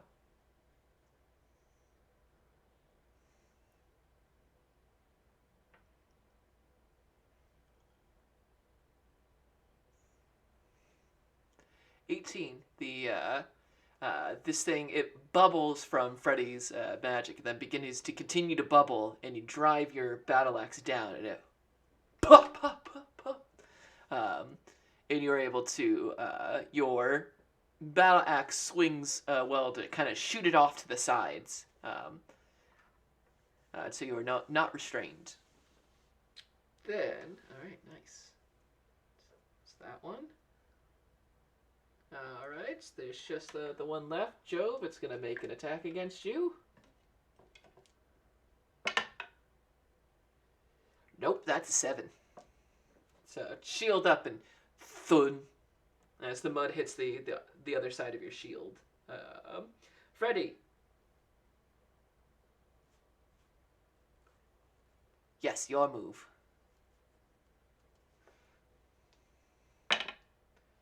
Yeah, that's a 13. Oh, alright. Yeah, this time you yell out, but the bubbling doesn't happen. Kind of sad. No bubbles for you, sir.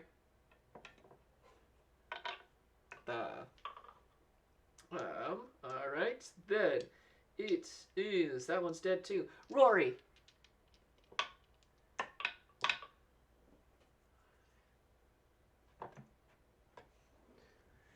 Oh, it is indeed.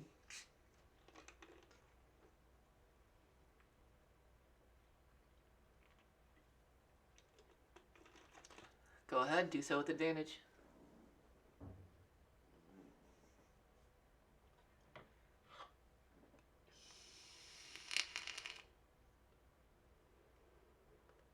Yeah, no, that's not gonna do.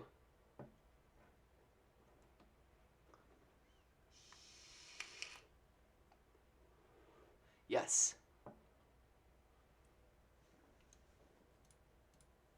3 bludgeoning. Gotcha. Alright.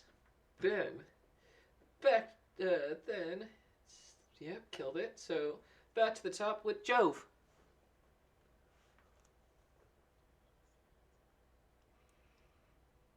Yeah.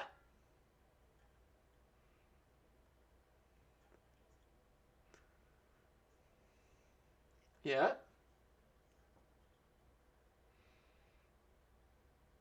Yeah. Rory and Jove, you're just beating on this thing. You're not covered in blood, but covered in mud. It's still holding its form together, albeit having more and more trouble. Then, Jasper, it's you.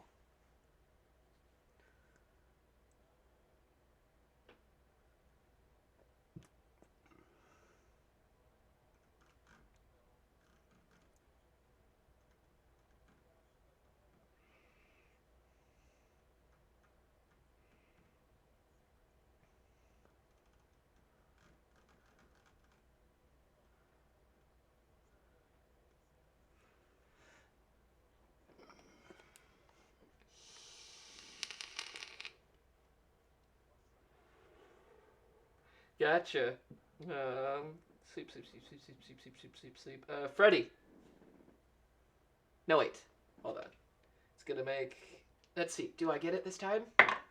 Hey! Joe, make me a dexterity saving throw.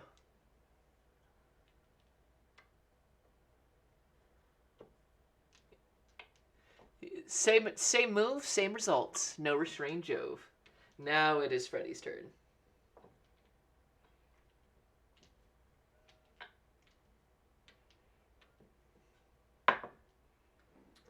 That's a 6.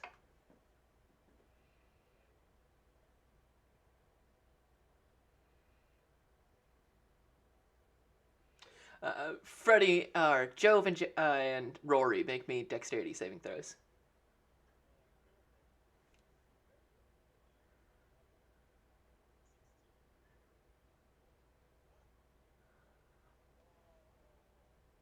Yeah, the Jove, you see it beginning to bubble and bubble and bubble, so you like throw the spear at it, and it pops backwards. And Rory, you are not expecting that, and just uh, go ahead and roll me a Constitution saving throw.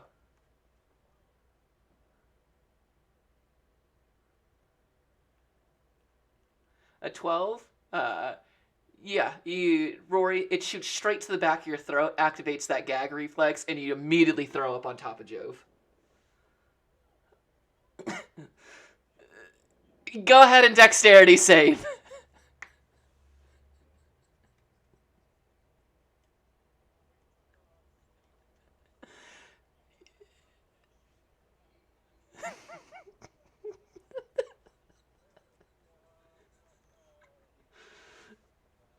Vomit Comet.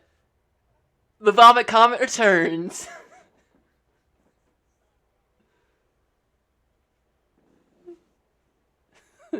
Jove, what was that dexterity? Jove, what's your dexterity saving throw? Yeah, you're able to keep the vomit to your spear and shield.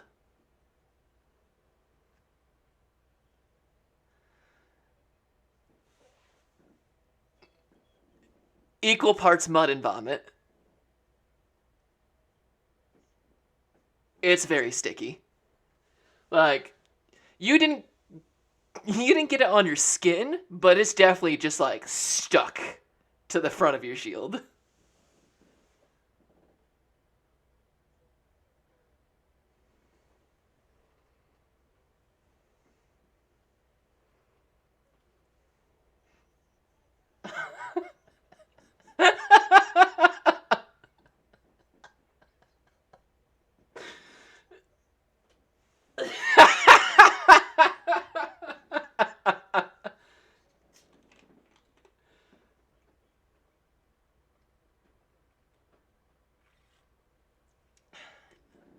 It's like sneezing into your elbow, to the crook of your arm.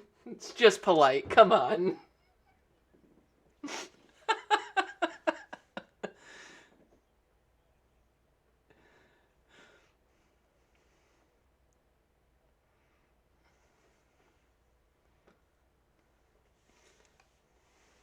Yeah, how do you guys wanna do this?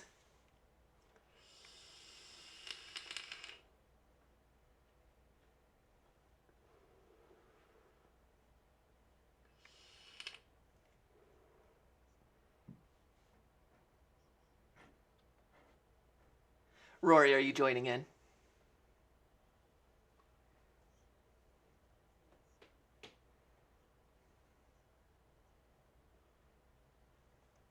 Yeah, you all with it currently asleep. You guys all two-handed, one-handed, however you want to do it. Drive into this thing. All three of you make a dexterity saving throw.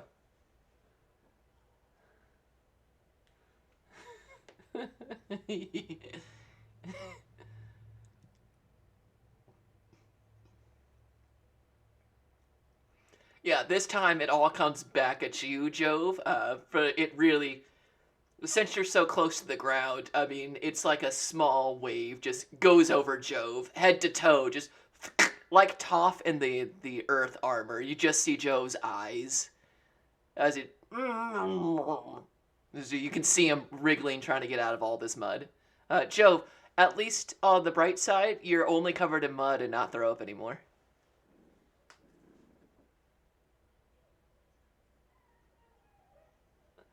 The minerals here, Marie. We are out of initiative.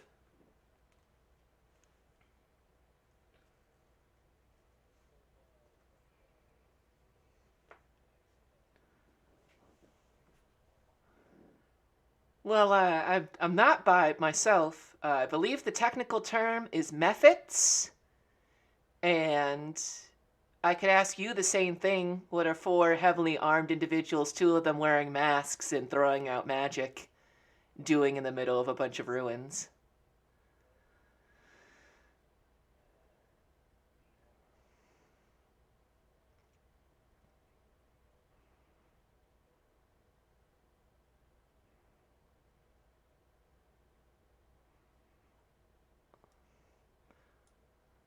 Oh well, we're history hunters.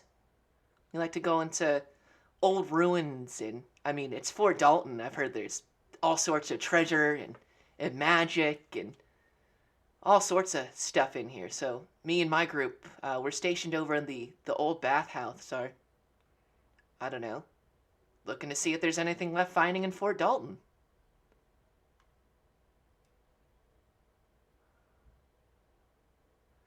Yeah, most of the time I can handle things just fine. I wasn't expecting the mud to animate and attack me.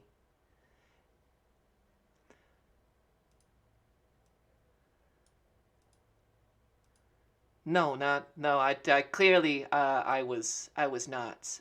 Here, you can give this back to your friend. She hands over the hand axe. Go ahead and roll me an insight check, Freddy.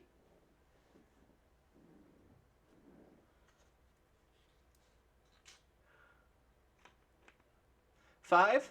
Oh yeah, you take back the hand axe. You know, for you checks out. She kind of reminds you a little bit of the temperament of Nevlon Jizwan. Kind of nerdy.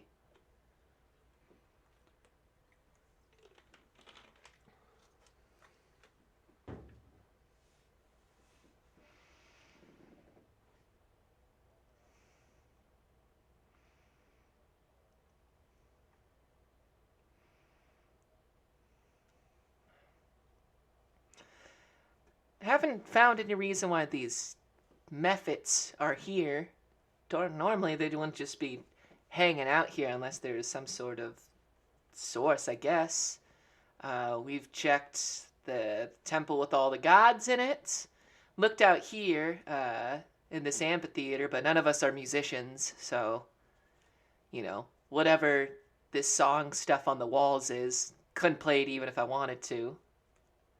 But I could say that honestly, right now it's been a bit of a bust. Haven't really found any of this ancient treasure or anything. What about you?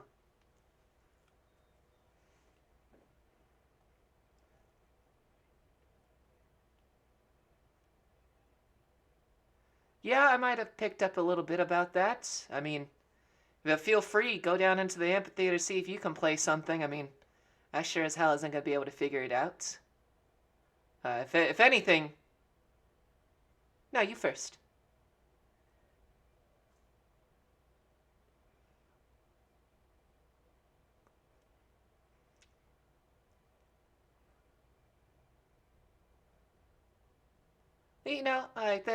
I really really appreciate that. But I mean, they're just. I'll go over there and we'll meet you at the bathhouse. Maybe we can compare notes. You bring your group, I'll bring my group. We can set stuff. I mean, I don't know. Are you a treasure hunter by trade? It's usually not how this goes down.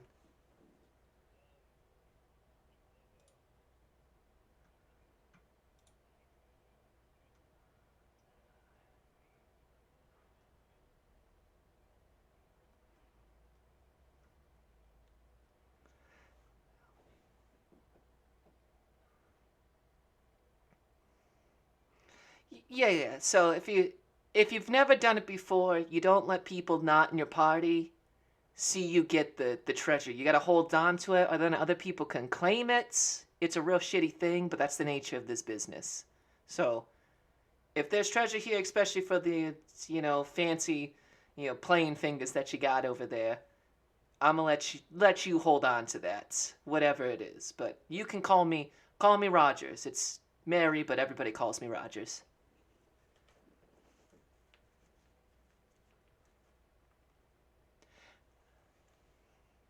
Hey, real quick though,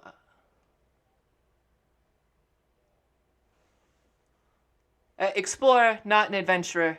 Explorer.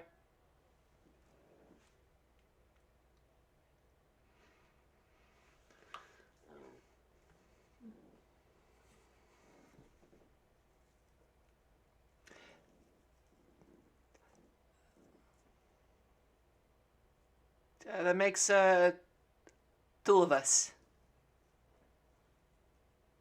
Thanks for the hand axe.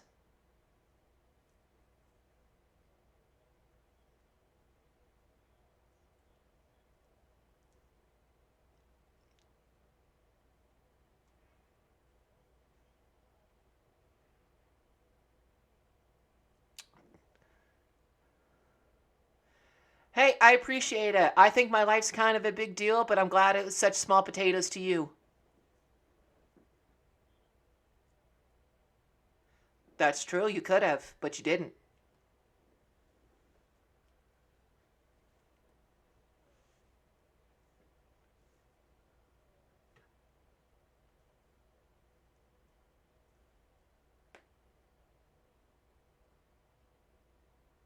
That's real funny, but no, I'm not really in a place to be hiring on random people I meet, even if they do save my life. But my eternal thanks. They say that, the real treasure was the friend you made along the way, right?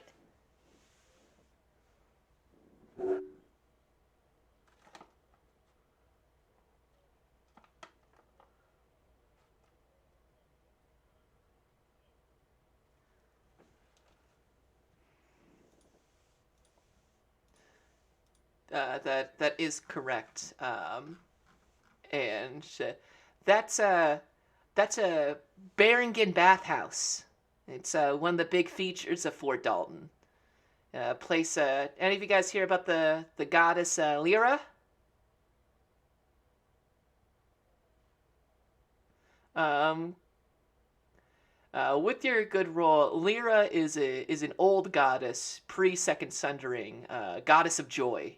Um, and typically her worshippers would have like these big, you know, Greco-Roman style bathhouses, and she very much like the neutral good kind of goddess of just like joy and the hearth and home. Think real like Hestia for the Forgotten Realms. Was never an incredibly popular god, but is a mainstay of like Fort Dalton. It was a big part of a lot of their architecture. Um, like it's one of those like, man, you haven't lived until you've seen the aqueducts of Rome. You haven't lived until you've had a Lyrian bath at Fort Dalton.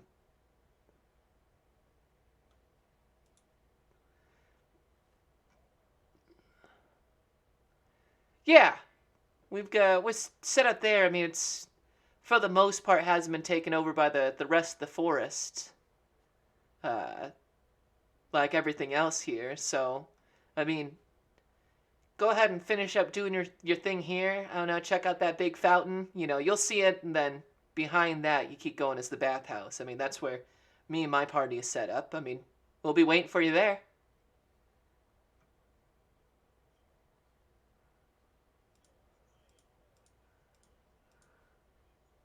You may make insight checks.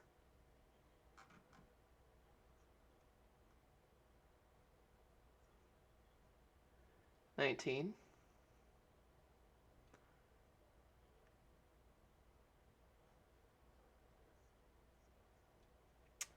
Yeah, Jasper checks out. She's kind of pretty. It always throws you for a loop. Um, she's pretty, but like in the dirty kind of way, and you like that. Um, Jove, you know, Jove, maybe it's just, your time out on the roads, but she really does seem to want to distance herself away from you guys and get back to her party, which for you is ringing all the red flags. Something's wrong here.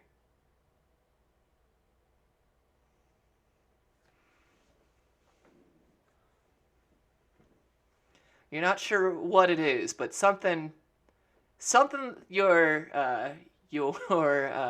caravan guard senses are tingling.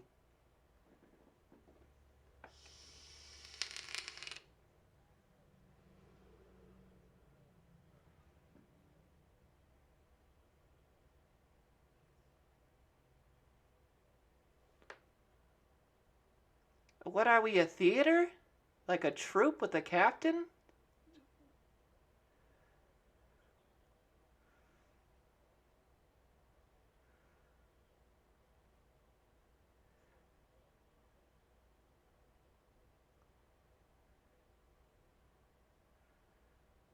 I mean, we're members of a group studying the history of Fort Dalton, but that doesn't really,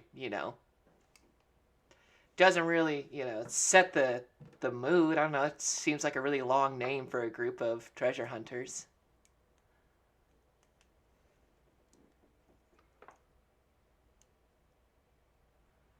Don't really have when it's not that kind of group. I don't know. Who's your guys' leader?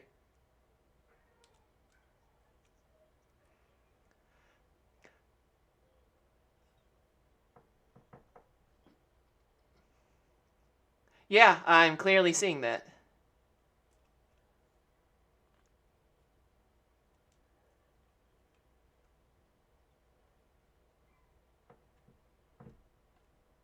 It's fine. There's four of you. It's not like we're gonna be expecting anybody else. I'll just go ahead. Don't worry about it.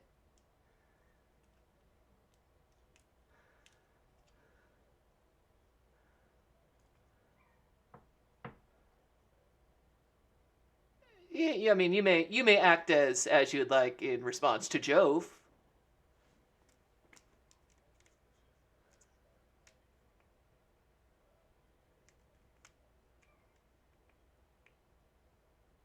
Uh, you may certainly try.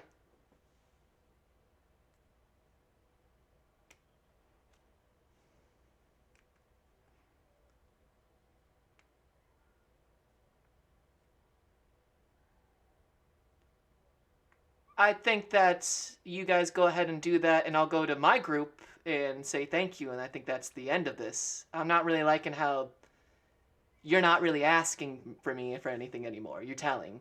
And I've been around enough to know that there's a difference between those. So how about you stay down there, and I'm going to head over this way as she begins backing up away from you.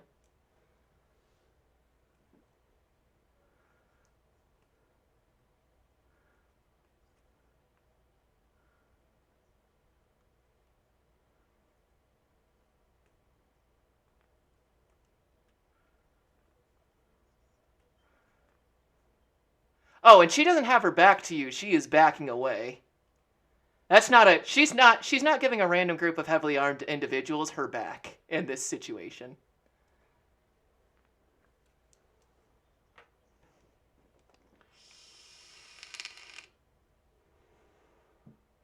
All right, we are now involved in a chase.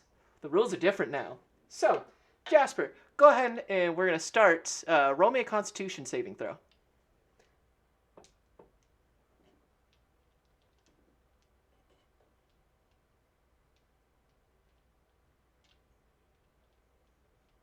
16. Yeah, you're able to hike it up, and since you have mobile, so your speed is 80, her dash is only 60. You're able to get around the front of her.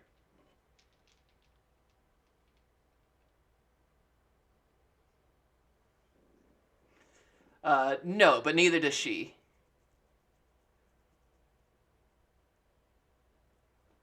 Um, so what? While this chase is breaking out, so you see Jasper. She begins heading back up, and Jasper breaks into a full sprint, just goes all the way up this to where she's at, and then continues on.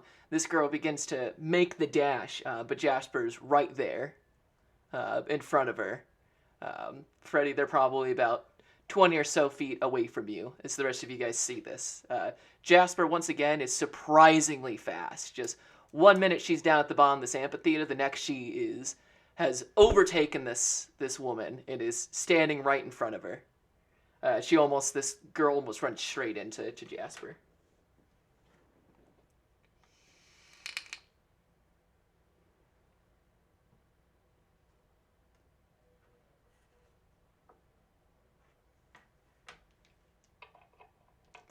You may certainly attempt. She's gonna make an... Yeah, she's gonna try to slip out of this. Not with that. But we'll see what you roll. Yeah, no, she tries to sidestep you. You grab her wrist and pull her in. You currently have her restrained as she rolled a 3. What the hell is wrong with you?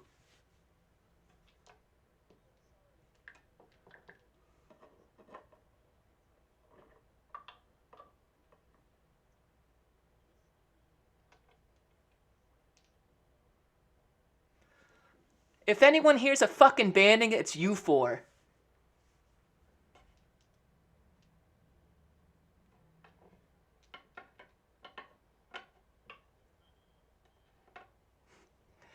It does take a significant amount more time for Jove to get up there. Uh, Rory, you know, you.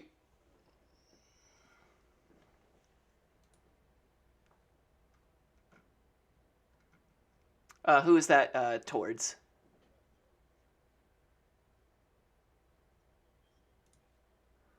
Yeah, go ahead and roll me investigation. With advantage.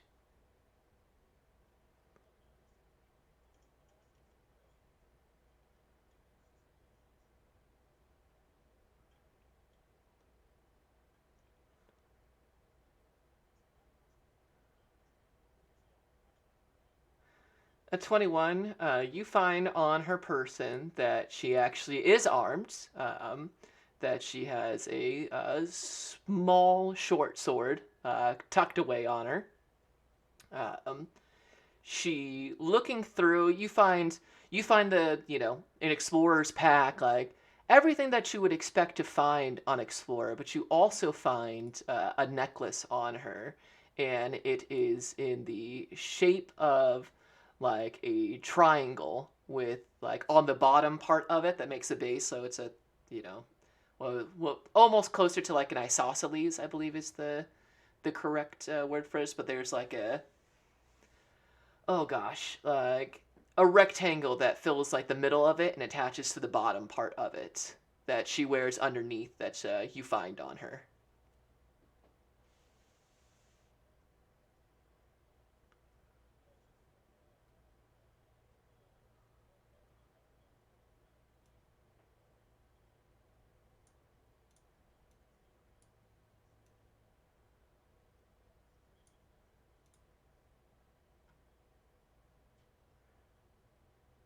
As a matter of fact, I fucking wouldn't.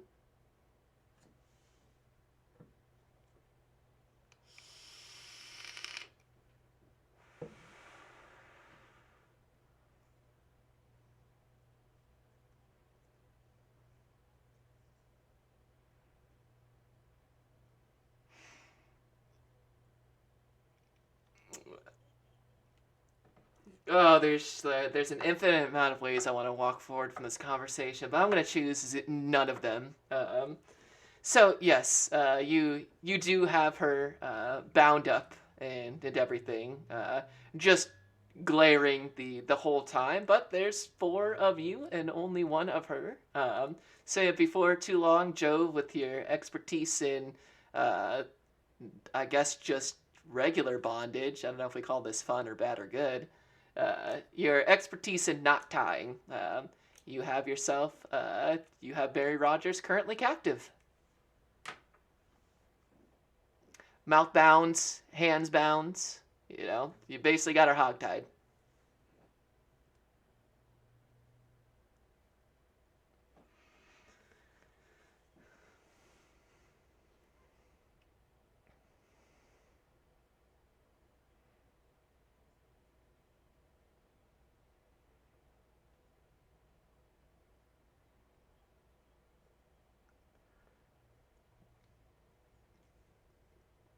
I'm gonna need you to be specific at this point. I mean, if you're gonna use the wording, how exactly do you tie this woman up, Jove?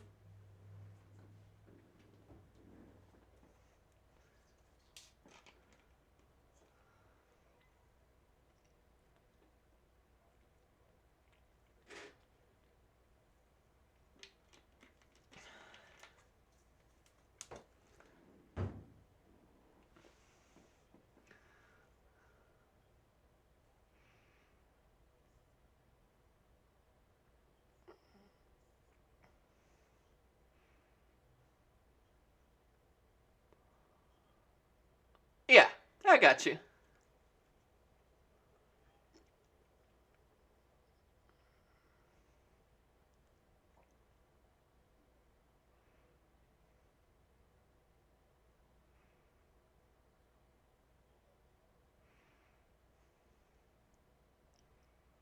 And the Cowboy Movers with Nuktuk.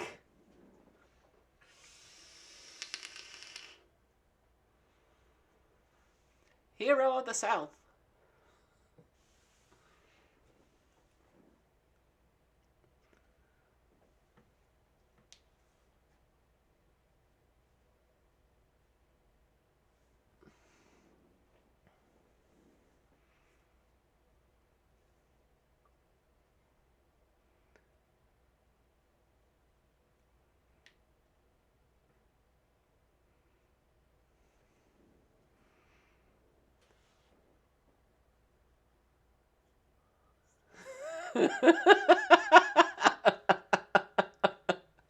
uh,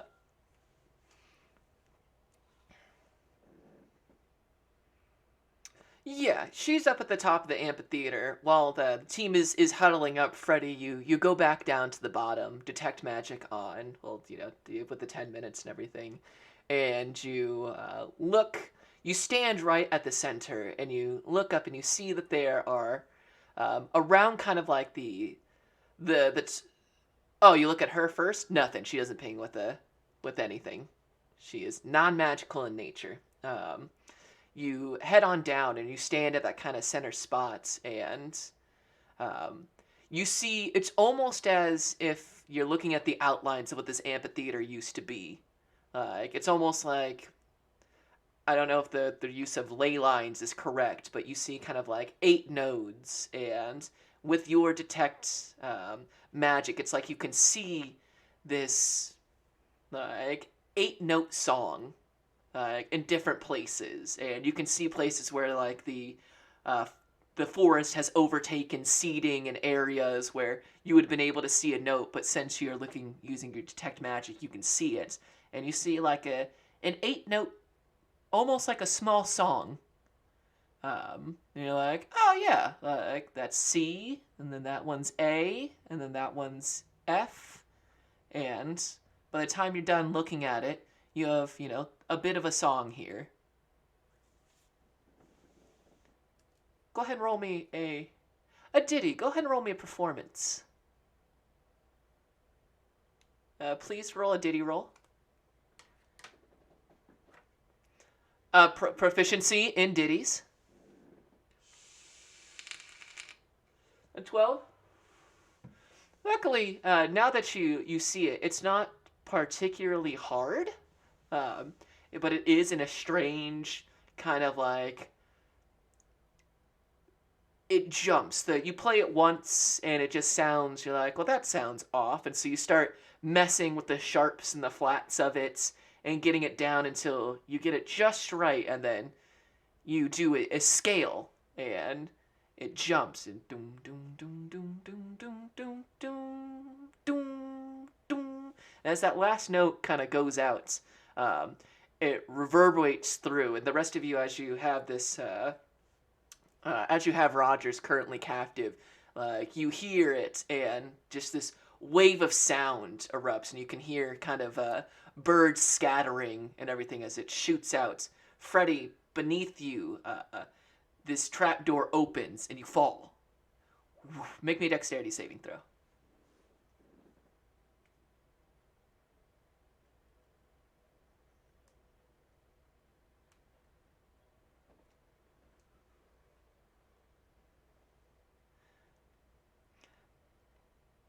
Yeah, you land on your feet and you are underneath this kind of amphitheater, and you can see that the entirety of the inside of it, like the stage and everything, is built out of stone.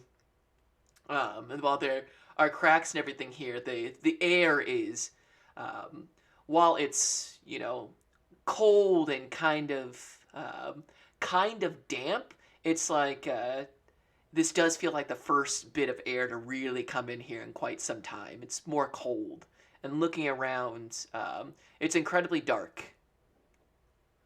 And since you're human, they don't have dark vision, so it's the only light coming through is You activate lights, and looking around, you can see that there's all sorts of weird little stuff. You can see what appears to be like props of sorts. And looking with your kind of vision, since you still have detect magic on, you see all sorts of like performing props, like what looks like an old set of lyre strings over here. There seems to be old bits of cloth for some sort of robe hanging on like a corner here. And as you're looking through, you see that there is a incredibly nice looking like case, like a music case, something for like a harp, almost perfectly sized for your own, and it is radiating a strong magic towards you. It's like all the little pieces that you saw on the stage are connected into one area, and you go up and you unclick the suitcase, and inside is a harp. Um, it's completely silver all the way around the outside. The strings still perfectly laid in place, and this thing just radiates with magic.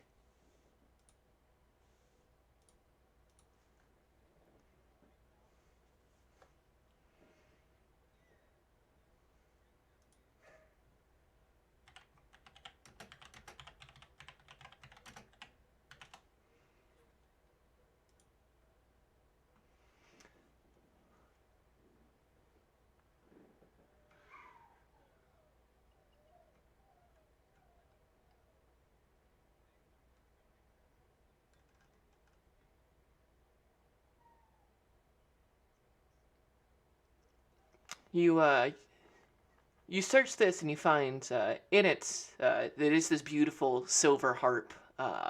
Everything's nice, but underneath it there is a book. The pages still dry, although they you can feel the age on this. You're not unfamiliar with the age of these kind of stuff from being in the college, but you open it up and it is just a book of just songs. Just page after page after page of song. You see little notes written in there. And looking through it, you see that it's not just notes, but bits of spell components. Little bits of like half of like a magical formula here, but put into a song version. And I mean, it's a rather thick looking book. Like got at least be a couple hundreds of pages, which is quite the find underneath this. Little small notes of a former owner scrawled all the way through it. The book itself does not appear to be magical in nature, though.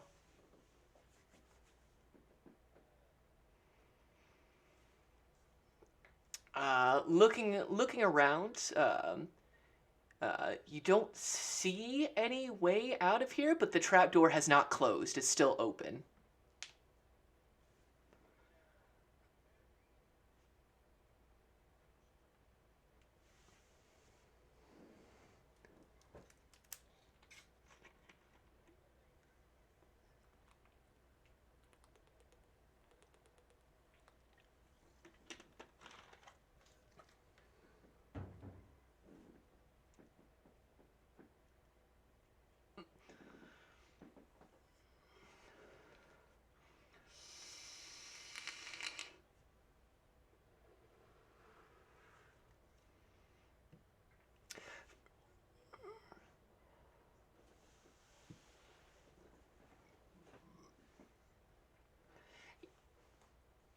Yeah, it's been about 15 minutes. We can say that while you were tying up Rogers and everything, Rory or sorry, Freddie was down there, looking with his special eyes, playing the song. So this has probably been about 20 minutes or so since the end of your guys' last fight. So go ahead and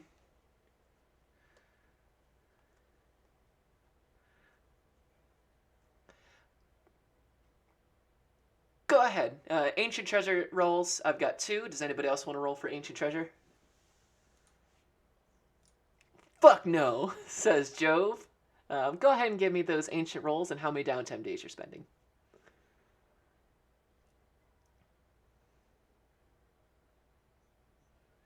87, got it. 5, all right.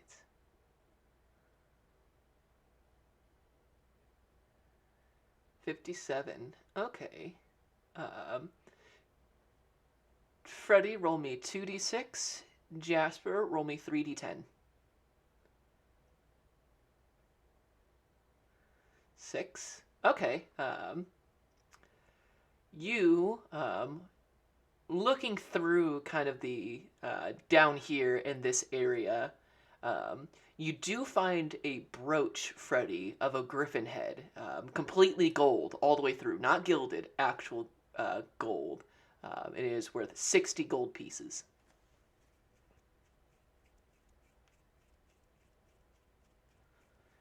And then Jasper, would you roll in that 3d10? 3, 3, 10 for 16. Yeah, you're looking around and um, underneath one of the seats you like push your hand forward and it you break through some dirt and some roots and really get underneath there in a space that you haven't been able to access with the other ones just because of how much nature's taken back. And you pull out an old an old cloth that's got some weight to it. It's actually, it looks like a little purse, and inside you find a mix of different gems of different cuts, worth 160 gold pieces.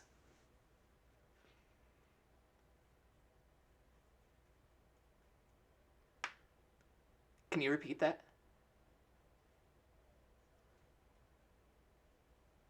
Oh, you find an old kind of cloth bag filled with different types of gems, all worth about 160 gold pieces.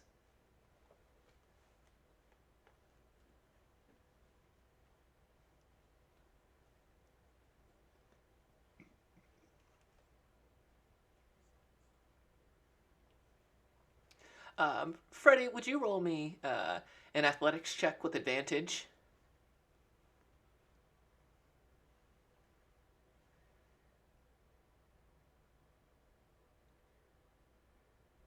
Yeah, Jove gets it set up, and it's almost like someone, like when you watch those videos where they've got the actor hooked up to the strings and they pull them up, but it's way too fast.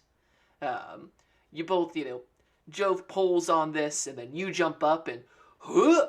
And Freddy, you shoot out from this trap door with your golden griffin brooch in hand. You're like, he's got a suitcase, like a harp case in one hand, a golden griffin brooch in the other one, and he's up in the air. And then he flies away like the little angel of music he is. And then your wings burn off and you begin falling. Oh no! But you land on both feet right next to Jove without a problem at all. Just goof.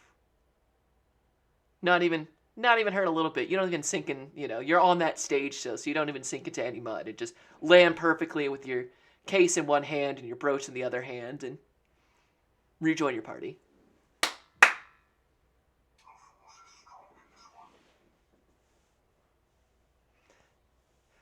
Johnny actually gets up on top of you and fixes your hair for you.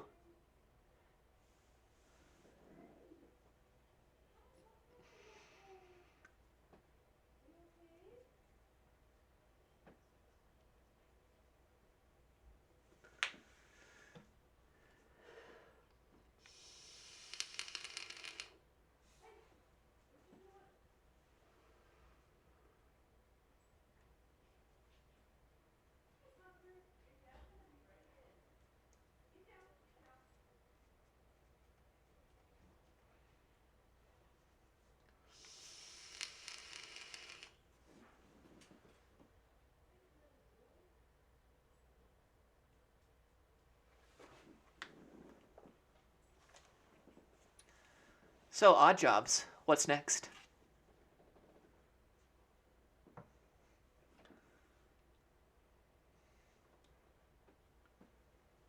party, do you allow Freddy the 10 minutes? Gotcha. What you have there is a instrument of illusions.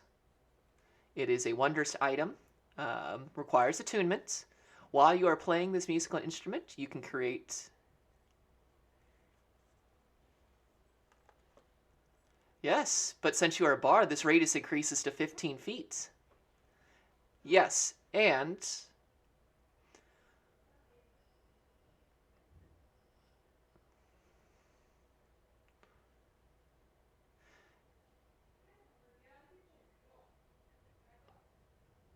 um, however, this also, once per day, you may make an Arcana roll, and on an 11 or higher, you may cast one cantrip from the Bard list, whichever one you choose, even if you don't have it prepared or known. Yes, it works. Any Bard cantrip. You make the Arcana check, so you say, I would like to use my Instrument of Illusions, and you make an Arcana check, and if you roll an 11 or higher, whatever cantrip you want, you may use once per day. The book itself does not have is once again is not magical or anything like that. However, it does seem to have descriptions of other magical means for producing music and effects. It's not dissimilar to a spell book in some ways. Kind of like when Harry Potter finds, yes, is a DC 11. Yes, and so that is your Arcana with any proficiencies to it. It's very much like a Dark Shard or like a Wizard's Hat, but for bards. Once per day, yes.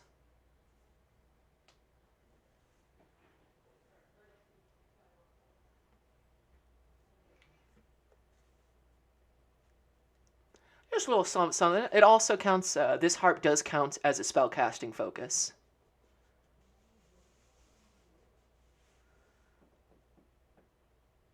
Yes.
Bound to fall.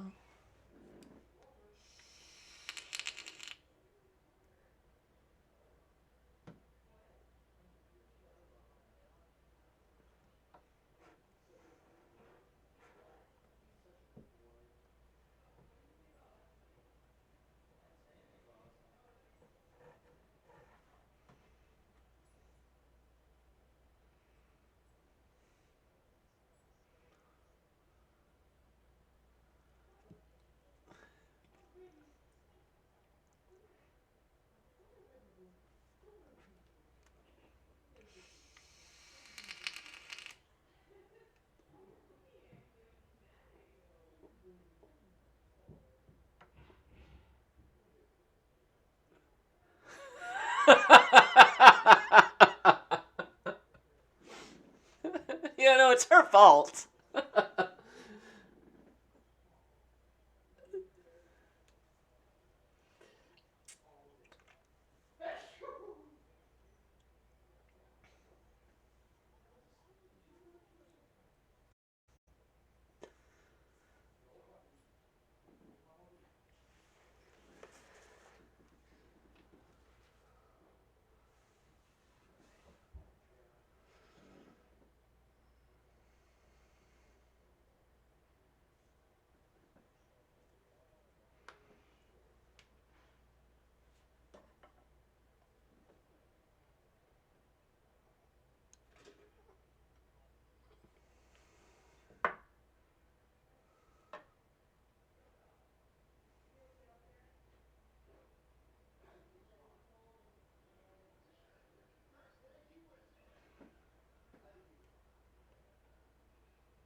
Classy bandits.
Good question.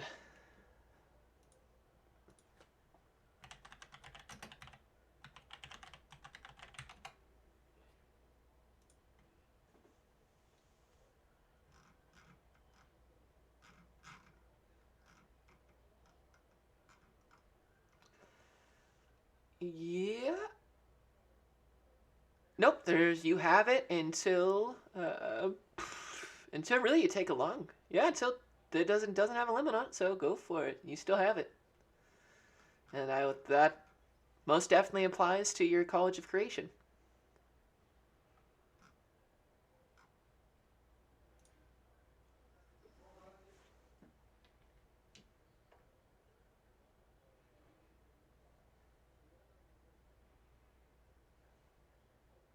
Yeah, there is not. You may can do Song of Rest again.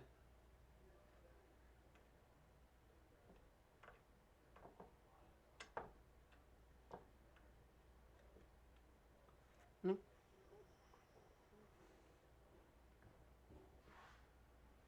Add the D6. Take your paltry D6.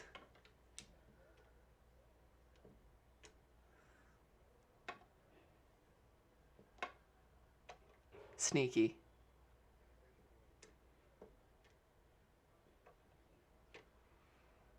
That's nice. That would be very good. That would be incredible.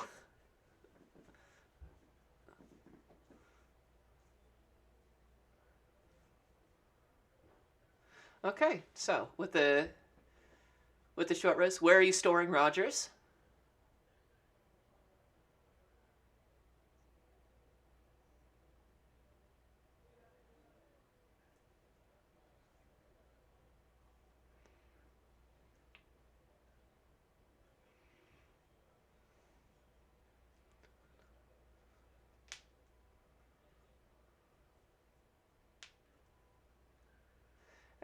Absolutely. So you return to the Temple of All Gods, and um, is there a god you want to tie her to, just for flavor?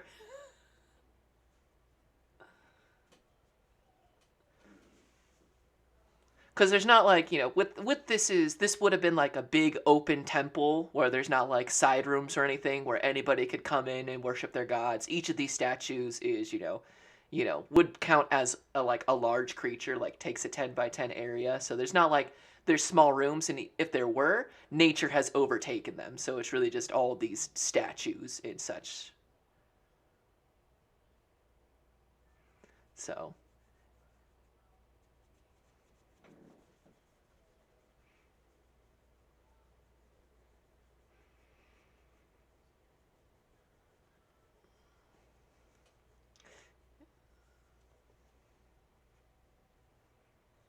yeah, you tie her to the mask statue, and been nothing but glares from her the whole time. So she's currently tied up to the statue of Mask in the Temple of All Gods as you guys enter back into the square, heading towards the fountain, and then behind that the Lyrian bathhouse, as it is referred to.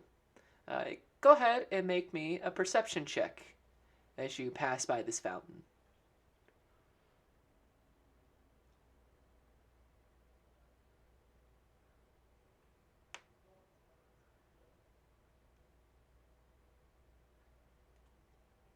13. Um, Looking at this fountain, uh, or at least what used to be a fountain, it's more of an overgrown pond now. You can see plants and shrubs grow at its edge, and there's a steady stream of water that kind of forms the creek, leading from kind of this pond into various parts of the ruin. And you can see it's actually over time continues on a while. Looking out towards that, you can see that it probably heads all the way out to the River Liss, on the west side of things. However, Jove, while the rest of you are keeping your eyes out looking for bandits, Jove, you look into this fountain, and as you look down, you see um, blue blue green eyes looking back at you in the face of a beautiful elven woman looking back at you as you guys make eye contact.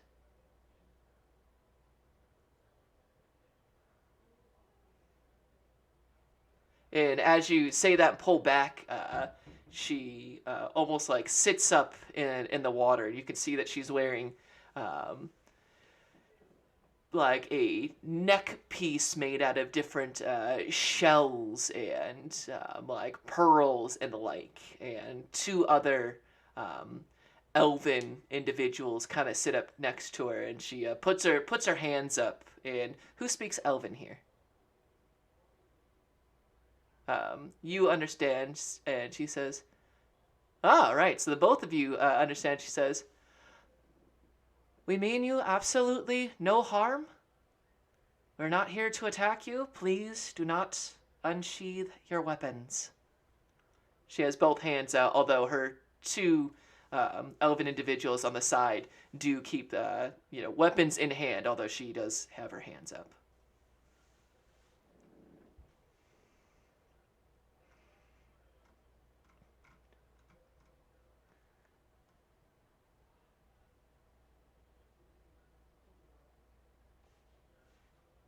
We are looking for our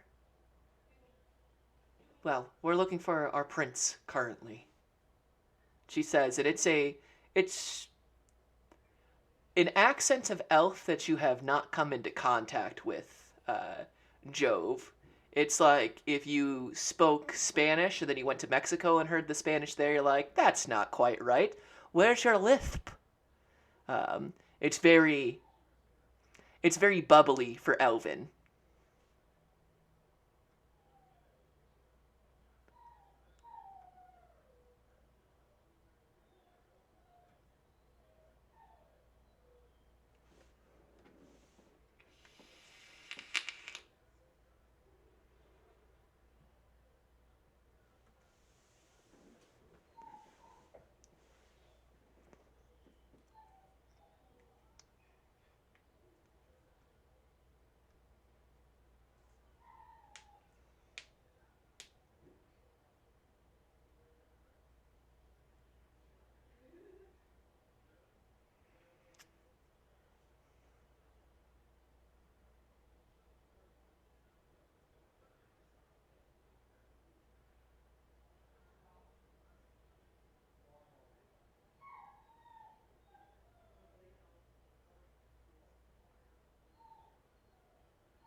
We didn't lose our prince. He was taken from us.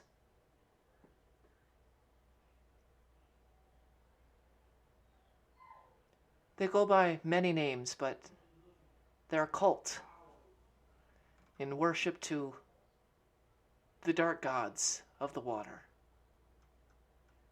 I am Musana, follower of Atishia. These are my handmaidens. And they nod to you. And now that you guys are looking at them, while they very much are elves with the pointed ears and the angular features, almost too beautiful to be earthly creatures, you can see that their skin is a pale blue. Along with like their hair is a darker shade of this blue. Their hands seem webbed, and they have strange flaps of skins on their neck that kind of pulse as they breathe. The portion of their bodies that are out of the water look incredibly uncomfortable. Like the skin looks like it's rapidly drying. You can see that any of like the instead of like furs, feathers, and woods that you would expect of like a forest dwelling elf, they've got lots of shells and colorful coral, um, and they carry small short swords and harpoons instead of long swords and bows.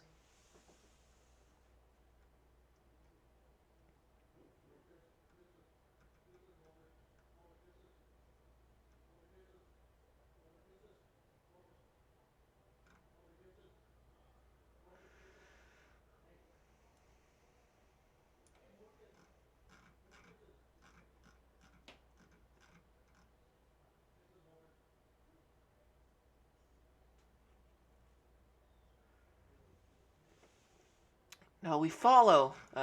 What she referred to is Istishia, Istishia, Istishia, and referred yes, and they referred to their prince as Ulatha, Ulatha.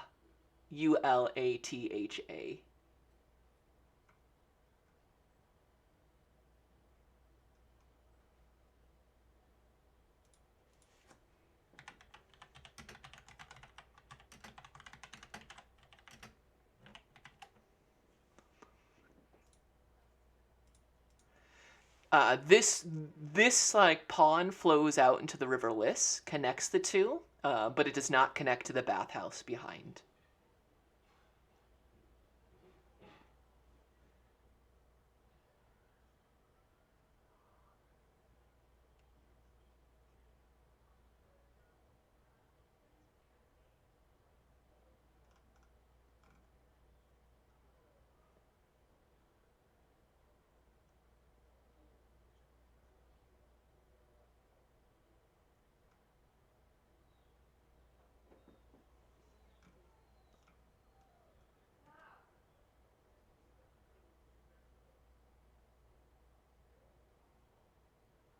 Musanna, Musanna.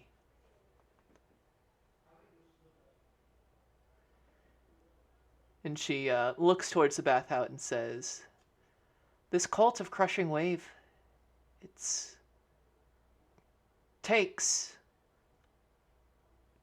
people, humanoids, adventurers, twists them, turns them into creatures not of earth or water.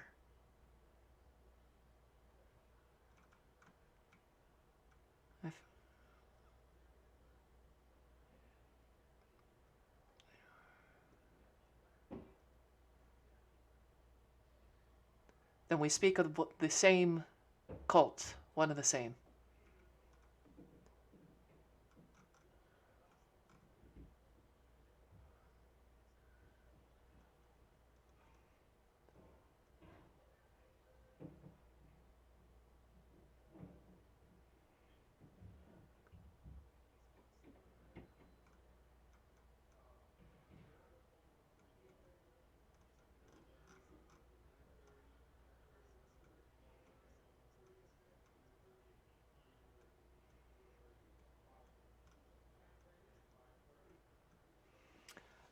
And she pulls from kind of the necklace covering across her kind of bare chest and pulls out a blue pearl and hands it to you. He'll recognize that this was either... Let me rephrase that. He should recognize this. If you present this to Ulatha, he'll understand where it comes from. We would join you in the bathhouse, but the dry air diminishes us.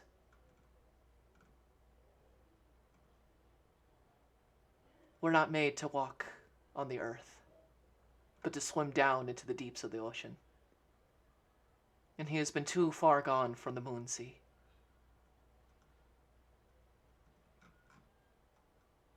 And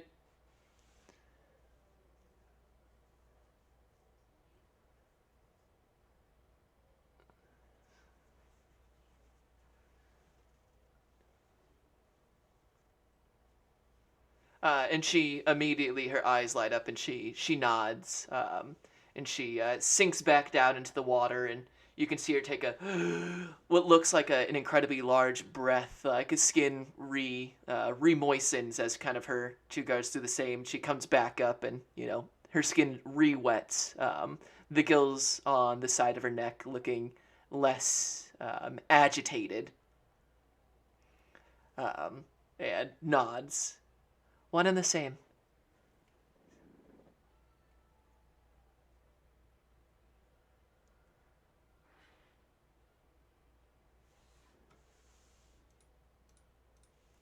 She reaches back and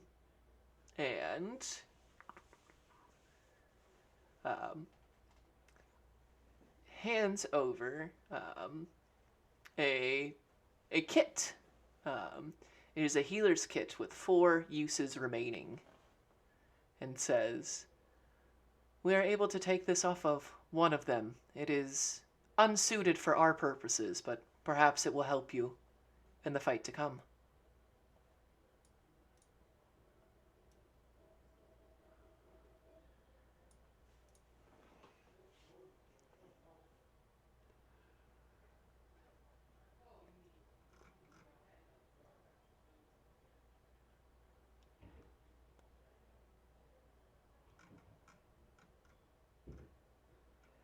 "We will await you here and in the River Liss and assist you as we can. Please bring our prince back to us."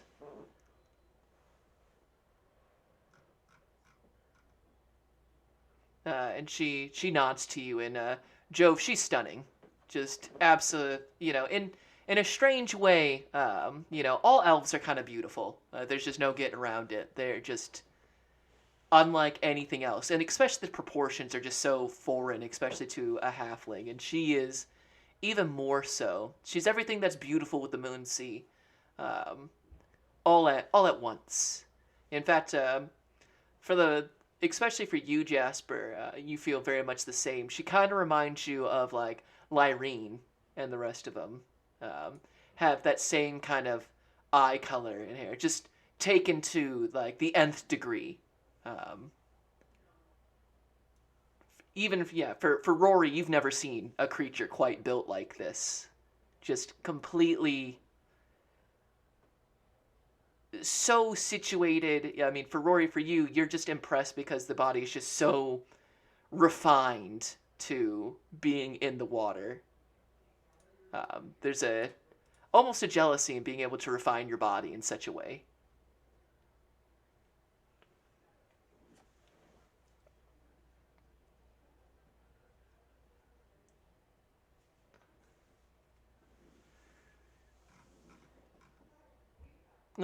As Muxana kind of sinks back down, just like the eyes and the ears above the water, the hair kind of floating out around her as she nods to you, Jove.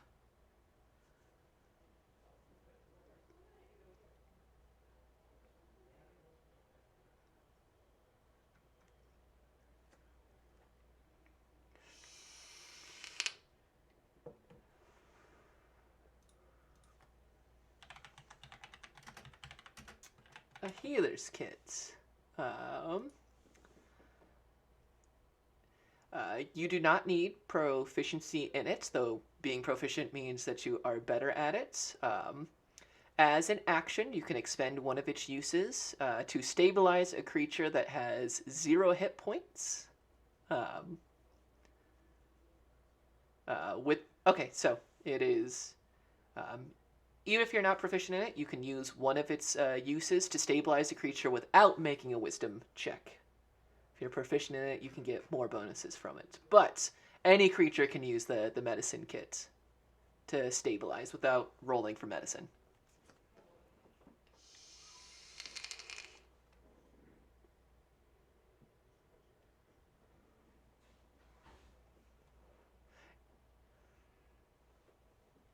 Yeah, with the kit, you don't even need to roll medicine. You just stabilize.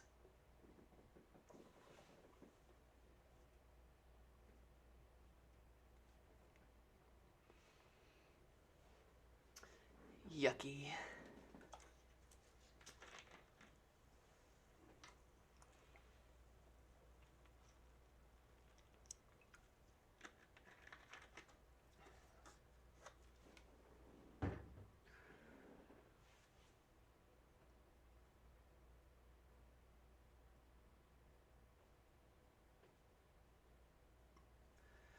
All right, go ahead and add that to your things. All right. So with Musana and her handmaidens, uh, still within the pool watching you leave, you see the Lyrian bathhouse looming before you, and it has very much that same kind of Greco-Roman architecture at the front, although it seems like it has been razed, while many parts of the Fort Dalton's ruins have been overtaken by the forest because of the raised nature of this. There's actually a significant amount of steps in front of it. It has staved off some of the more detrimental pieces of the forest. You can see those same kind of pillars out front, like the nice kind of columns, Corinthian in style, all around the front. Everybody make me a perception check as you roll up on the front of this.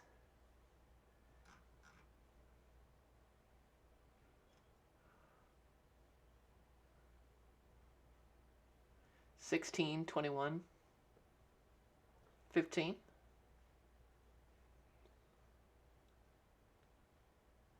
Jasper. 9. Everyone but Jasper. You can see there's definitely an individual watching from behind a marble column. Doesn't seem to have noticed you yet, but all but Jasper immediately can kind of point him out towards the top of these stairs.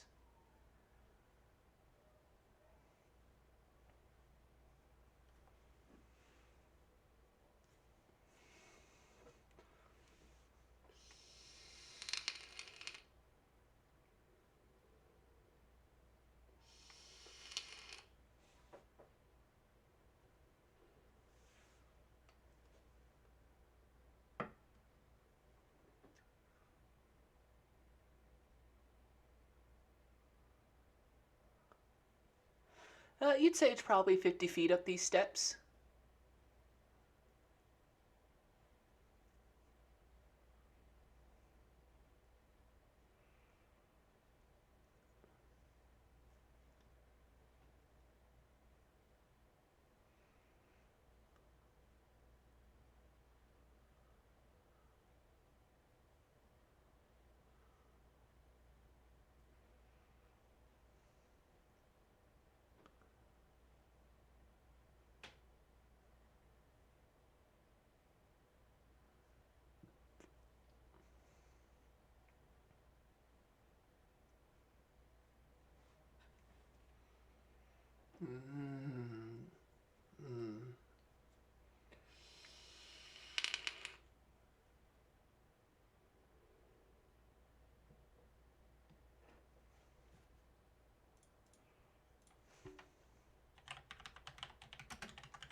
Okie dokie. Yeah. So it's so Tasha has a range of 30 feet. I assume you're doing Tasha's hideous laughter. So if he's about 50 feet away, so you move the 20 feet forward. We'll say from right there. Um, Go ahead, give me some flavor on this one, Freddy. How exactly does how do you incorporate Tasha's hideous laughter? Give me that magical flavor. You know how much I Jones for it. Ha ha! Gotcha.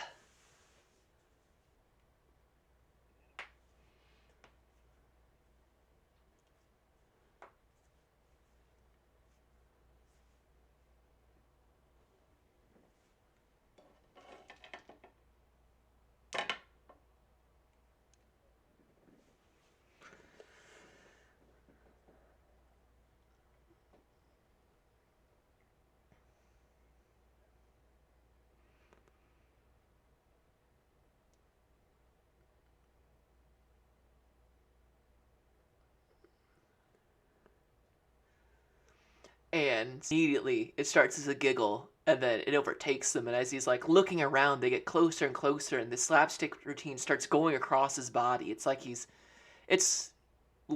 being tickle tortured and watching a comedy routine all at the same time. And his face turns bright red. He doubles over. He is just over, and it's just this awful laughing, and it looks like he's almost on the verge of like throwing up, like he can't breathe. So he is currently prone because I rolled a 5 for it. So he's prone, incapacitated, and unable to stand up for the duration. So since you guys were ready for it, you see this guy hit the ground, and then Rory, Jove, and Jasper, you are on this man as he is just cracking up. It sounds painful. It's followed by these like awful like guffaws, and then as he's trying to pull in air to continue laughing. We've all felt that way before, where you laugh so hard you can't breathe. Well, this is it, except yeah, ha ha. except except his face isn't turned up like in a smile. It's like almost on the verge of crying. He's just becoming a human puddle, a hard to breathe human puddle in front of you. But you guys are able to move there.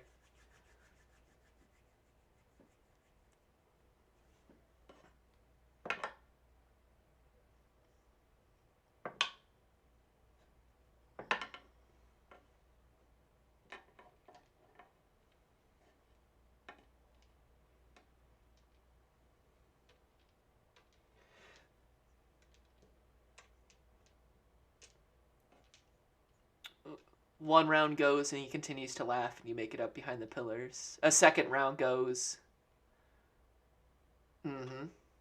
A second round goes and he continues to laugh as you guys are behind this pillar.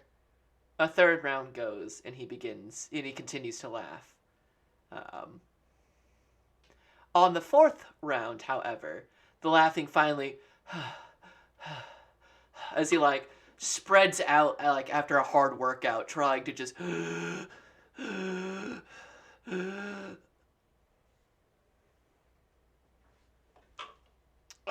go ahead. This would technically be a surprise. So go ahead and if you guys want to, are you guys making attack rolls?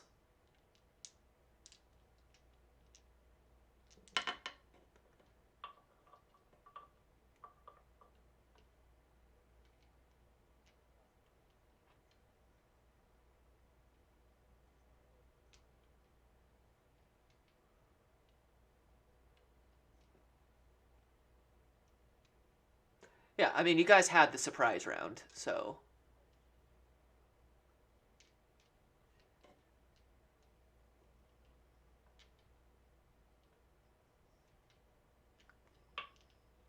go ahead, roll with advantage since he's prone.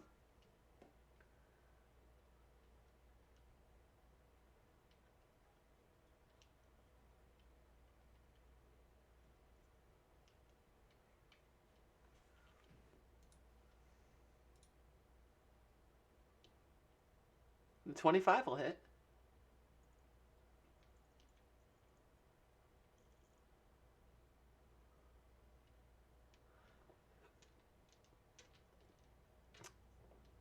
How do you want to do this?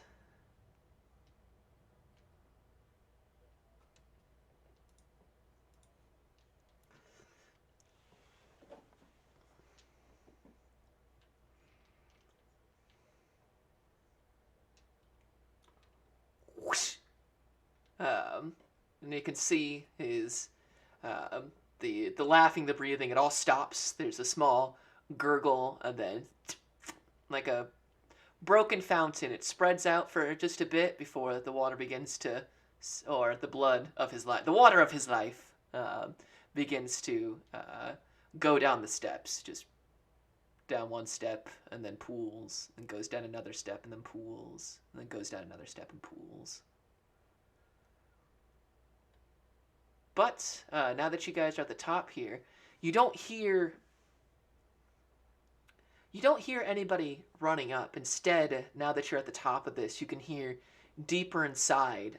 The front of this would have once had a huge, double doors on the front of it, but time has eroded whatever wooden doors used to be there, so now they're just open to kind of the elements. And you can hear the sound of churning water coming from deeper within the bathhouse, and ever so lightly, what seems to be some sort of chanting, but no, even just peering in with your guys' passive perceptions, it doesn't appear as anybody's come forward or has heard any of the commotion outside as you guys are at the top of this, the steps of this bathhouse, like looking in. And you can see that it heads in for a little bit before you can see it goes down a hallway to the left, and you can see a number of small rooms, all the doors on them long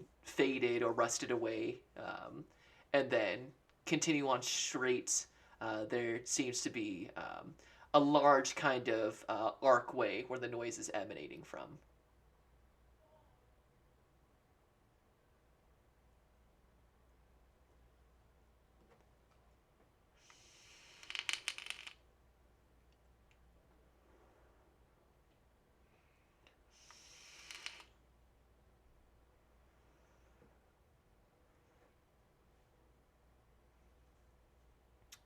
You find a scimitar, another necklace of this Cult of Crushing Wave, just like the one that you have on you right now, Jove.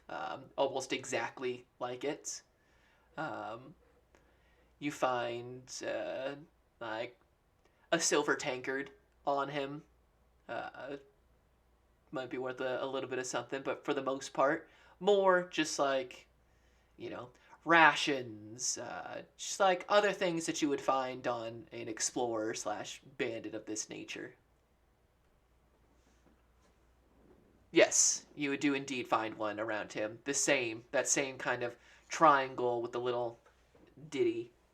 I think I have a picture of this I can post. Give me the. But yeah, that's what you find on there.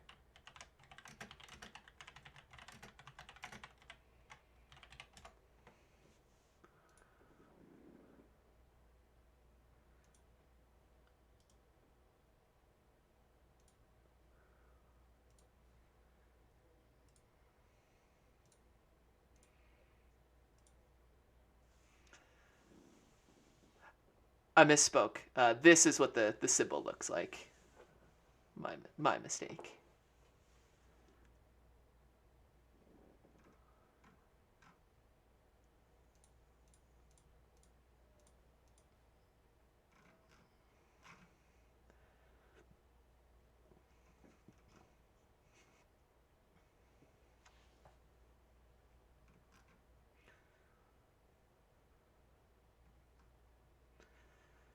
Go ahead and you guys roll me stealth, as you guys are hiding out.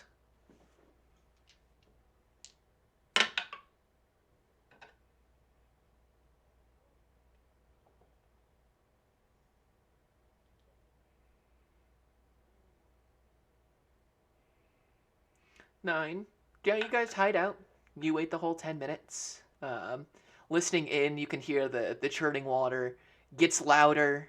There's the voice of chanting, and then it dies down, after a couple minutes go by once more. Freddy, as soon as you're done with your ritual, you put your shades back on, and you can see that same kind of stream of like transmutation magic across the air, leading deeper in. Moving, it doesn't head down like that hallway with all the smaller rooms in it. It heads straight forward before the range of your detect magic, can no longer follow it. And the stream, it's another strong transmutation energy. Only gotten stronger now that you're on the top of this kind of steps here, continuing straight into the bathhouse. But no other pings, besides, of course, your new harp, which definitely pings.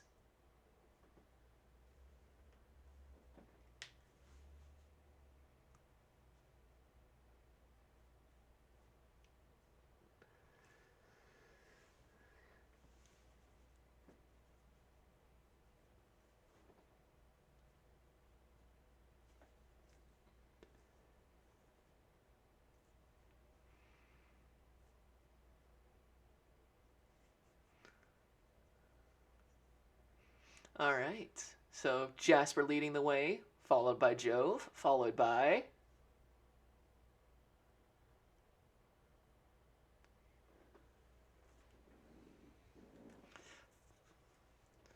All right.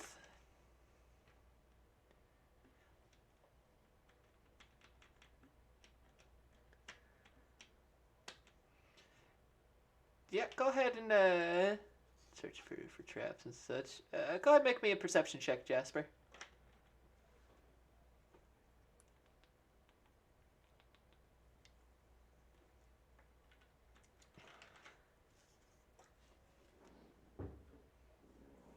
17. Yeah.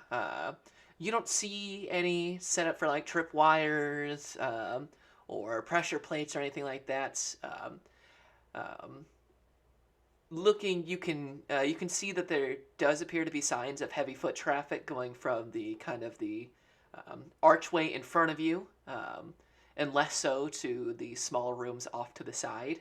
Um, So definitely a lot of people, at least more recently, have walked from kind of the front of this building to where you guys are headed. However, you have noticed now that up here, it is rather dark. You can hear the sounds of like a brewing storm, and while the rest of the ruins haven't been raining, as you've entered into it, it sounds like there's a heavy rainstorm just echoing through here, like in Harry Potter where they've got like the storm clouds in the main hall. Like it sounds like there is a actual storm trapped inside of this bathhouse. It's incredibly loud. It's drowning out a lot of the noises. You can even hear it over the sound of like your scale mail, I believe, clinking together.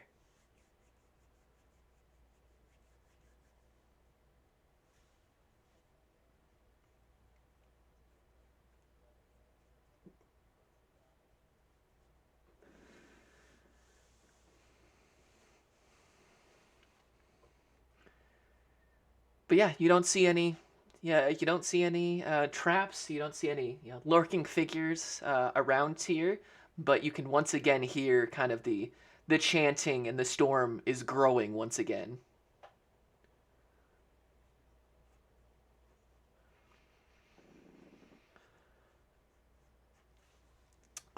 You guys begin to follow Jasper in, and as you go past these rooms off to your left, the sound grows larger and larger. It sounds like you're walking straight into the middle of a storm for a second before you pass through these archways, and suddenly it just feels like the storm like rips through. It's like there's a almost like a thunder crack, and as you enter in, you hear chanting and crying that suddenly becomes the focus of the sound in here. And you can see into this large room. It's like a large, it is unsurprisingly a large bathhouse with smaller pools on the left and right of where you're facing from. Like little jacuzzi size. Like if you went to like an apartment and they have like the little jacuzzi out there, you can see that there's three on each side. In the center, there is like 100-foot long pool. And from where you guys are standing, it goes for about 10 feet, and then the pool starts and actually slopes downward, like one of those really cool beach style pools where you can like walk into it. Um, you can see on the left, this part of the ceiling has collapsed, and it's allowing wind and rain and lightning to shoot out from the bathhouse, not fall inwards of it. It's as if it's exiting through this opening. Um, and you can see that while many of the pools are mostly empty with a kind of a narrow walkway on the sides of it, that the one in the center does have a significant amount of water in it, at least about 5 feet high, give or take. You can see that there is a single prisoner bound and tied together at the far end of the pool, sitting in water, their head just barely above drowning. And you can see that there is this unnatural maelstrom as it spins and pulls in water, and it's almost, pulling in water and shooting water out, and it's like watching this sea in the storm, but inside of these ruins. You can see that there is a half-elf that stands in robes, waist deep in the water, chanting in this primordial language. It sounds like crashing waves and the sound that stones make when they are hit with water. And it sounds impossible to be coming out of just a regular humanoid's mouth. Hands are plunged into the water. This priestly-looking figure seems enraptured as this maelstrom pulses with this almost this lightning to it. And as you look around, you can see that there are other figures around, all in similar kind of robes or other gear, all with these necklaces hanging around them. And in the center of it, being pulled out from it, is one of those creatures you saw earlier. Their skin gray, green, and blue. Their limbs impossibly stretched out and long, almost sharded, as if their bones have grown too quickly for their body to contain. Its eyes, black and blue, staring up as the priest kind of raises their hands and says, "Welcome, child of Alahydra. Rise, perform your bounded duty." As you see, this creature snaps to attention and lowers its head to this half-elf in the water.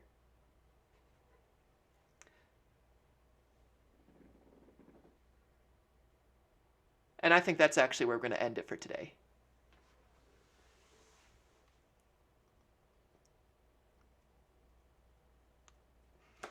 Well, there we go, guys. Before we jump into it, it's almost 9 o'clock, and I know that this is not going to be a quick, simple fight. So, I know, it's a 1-2, just bam, bam, done.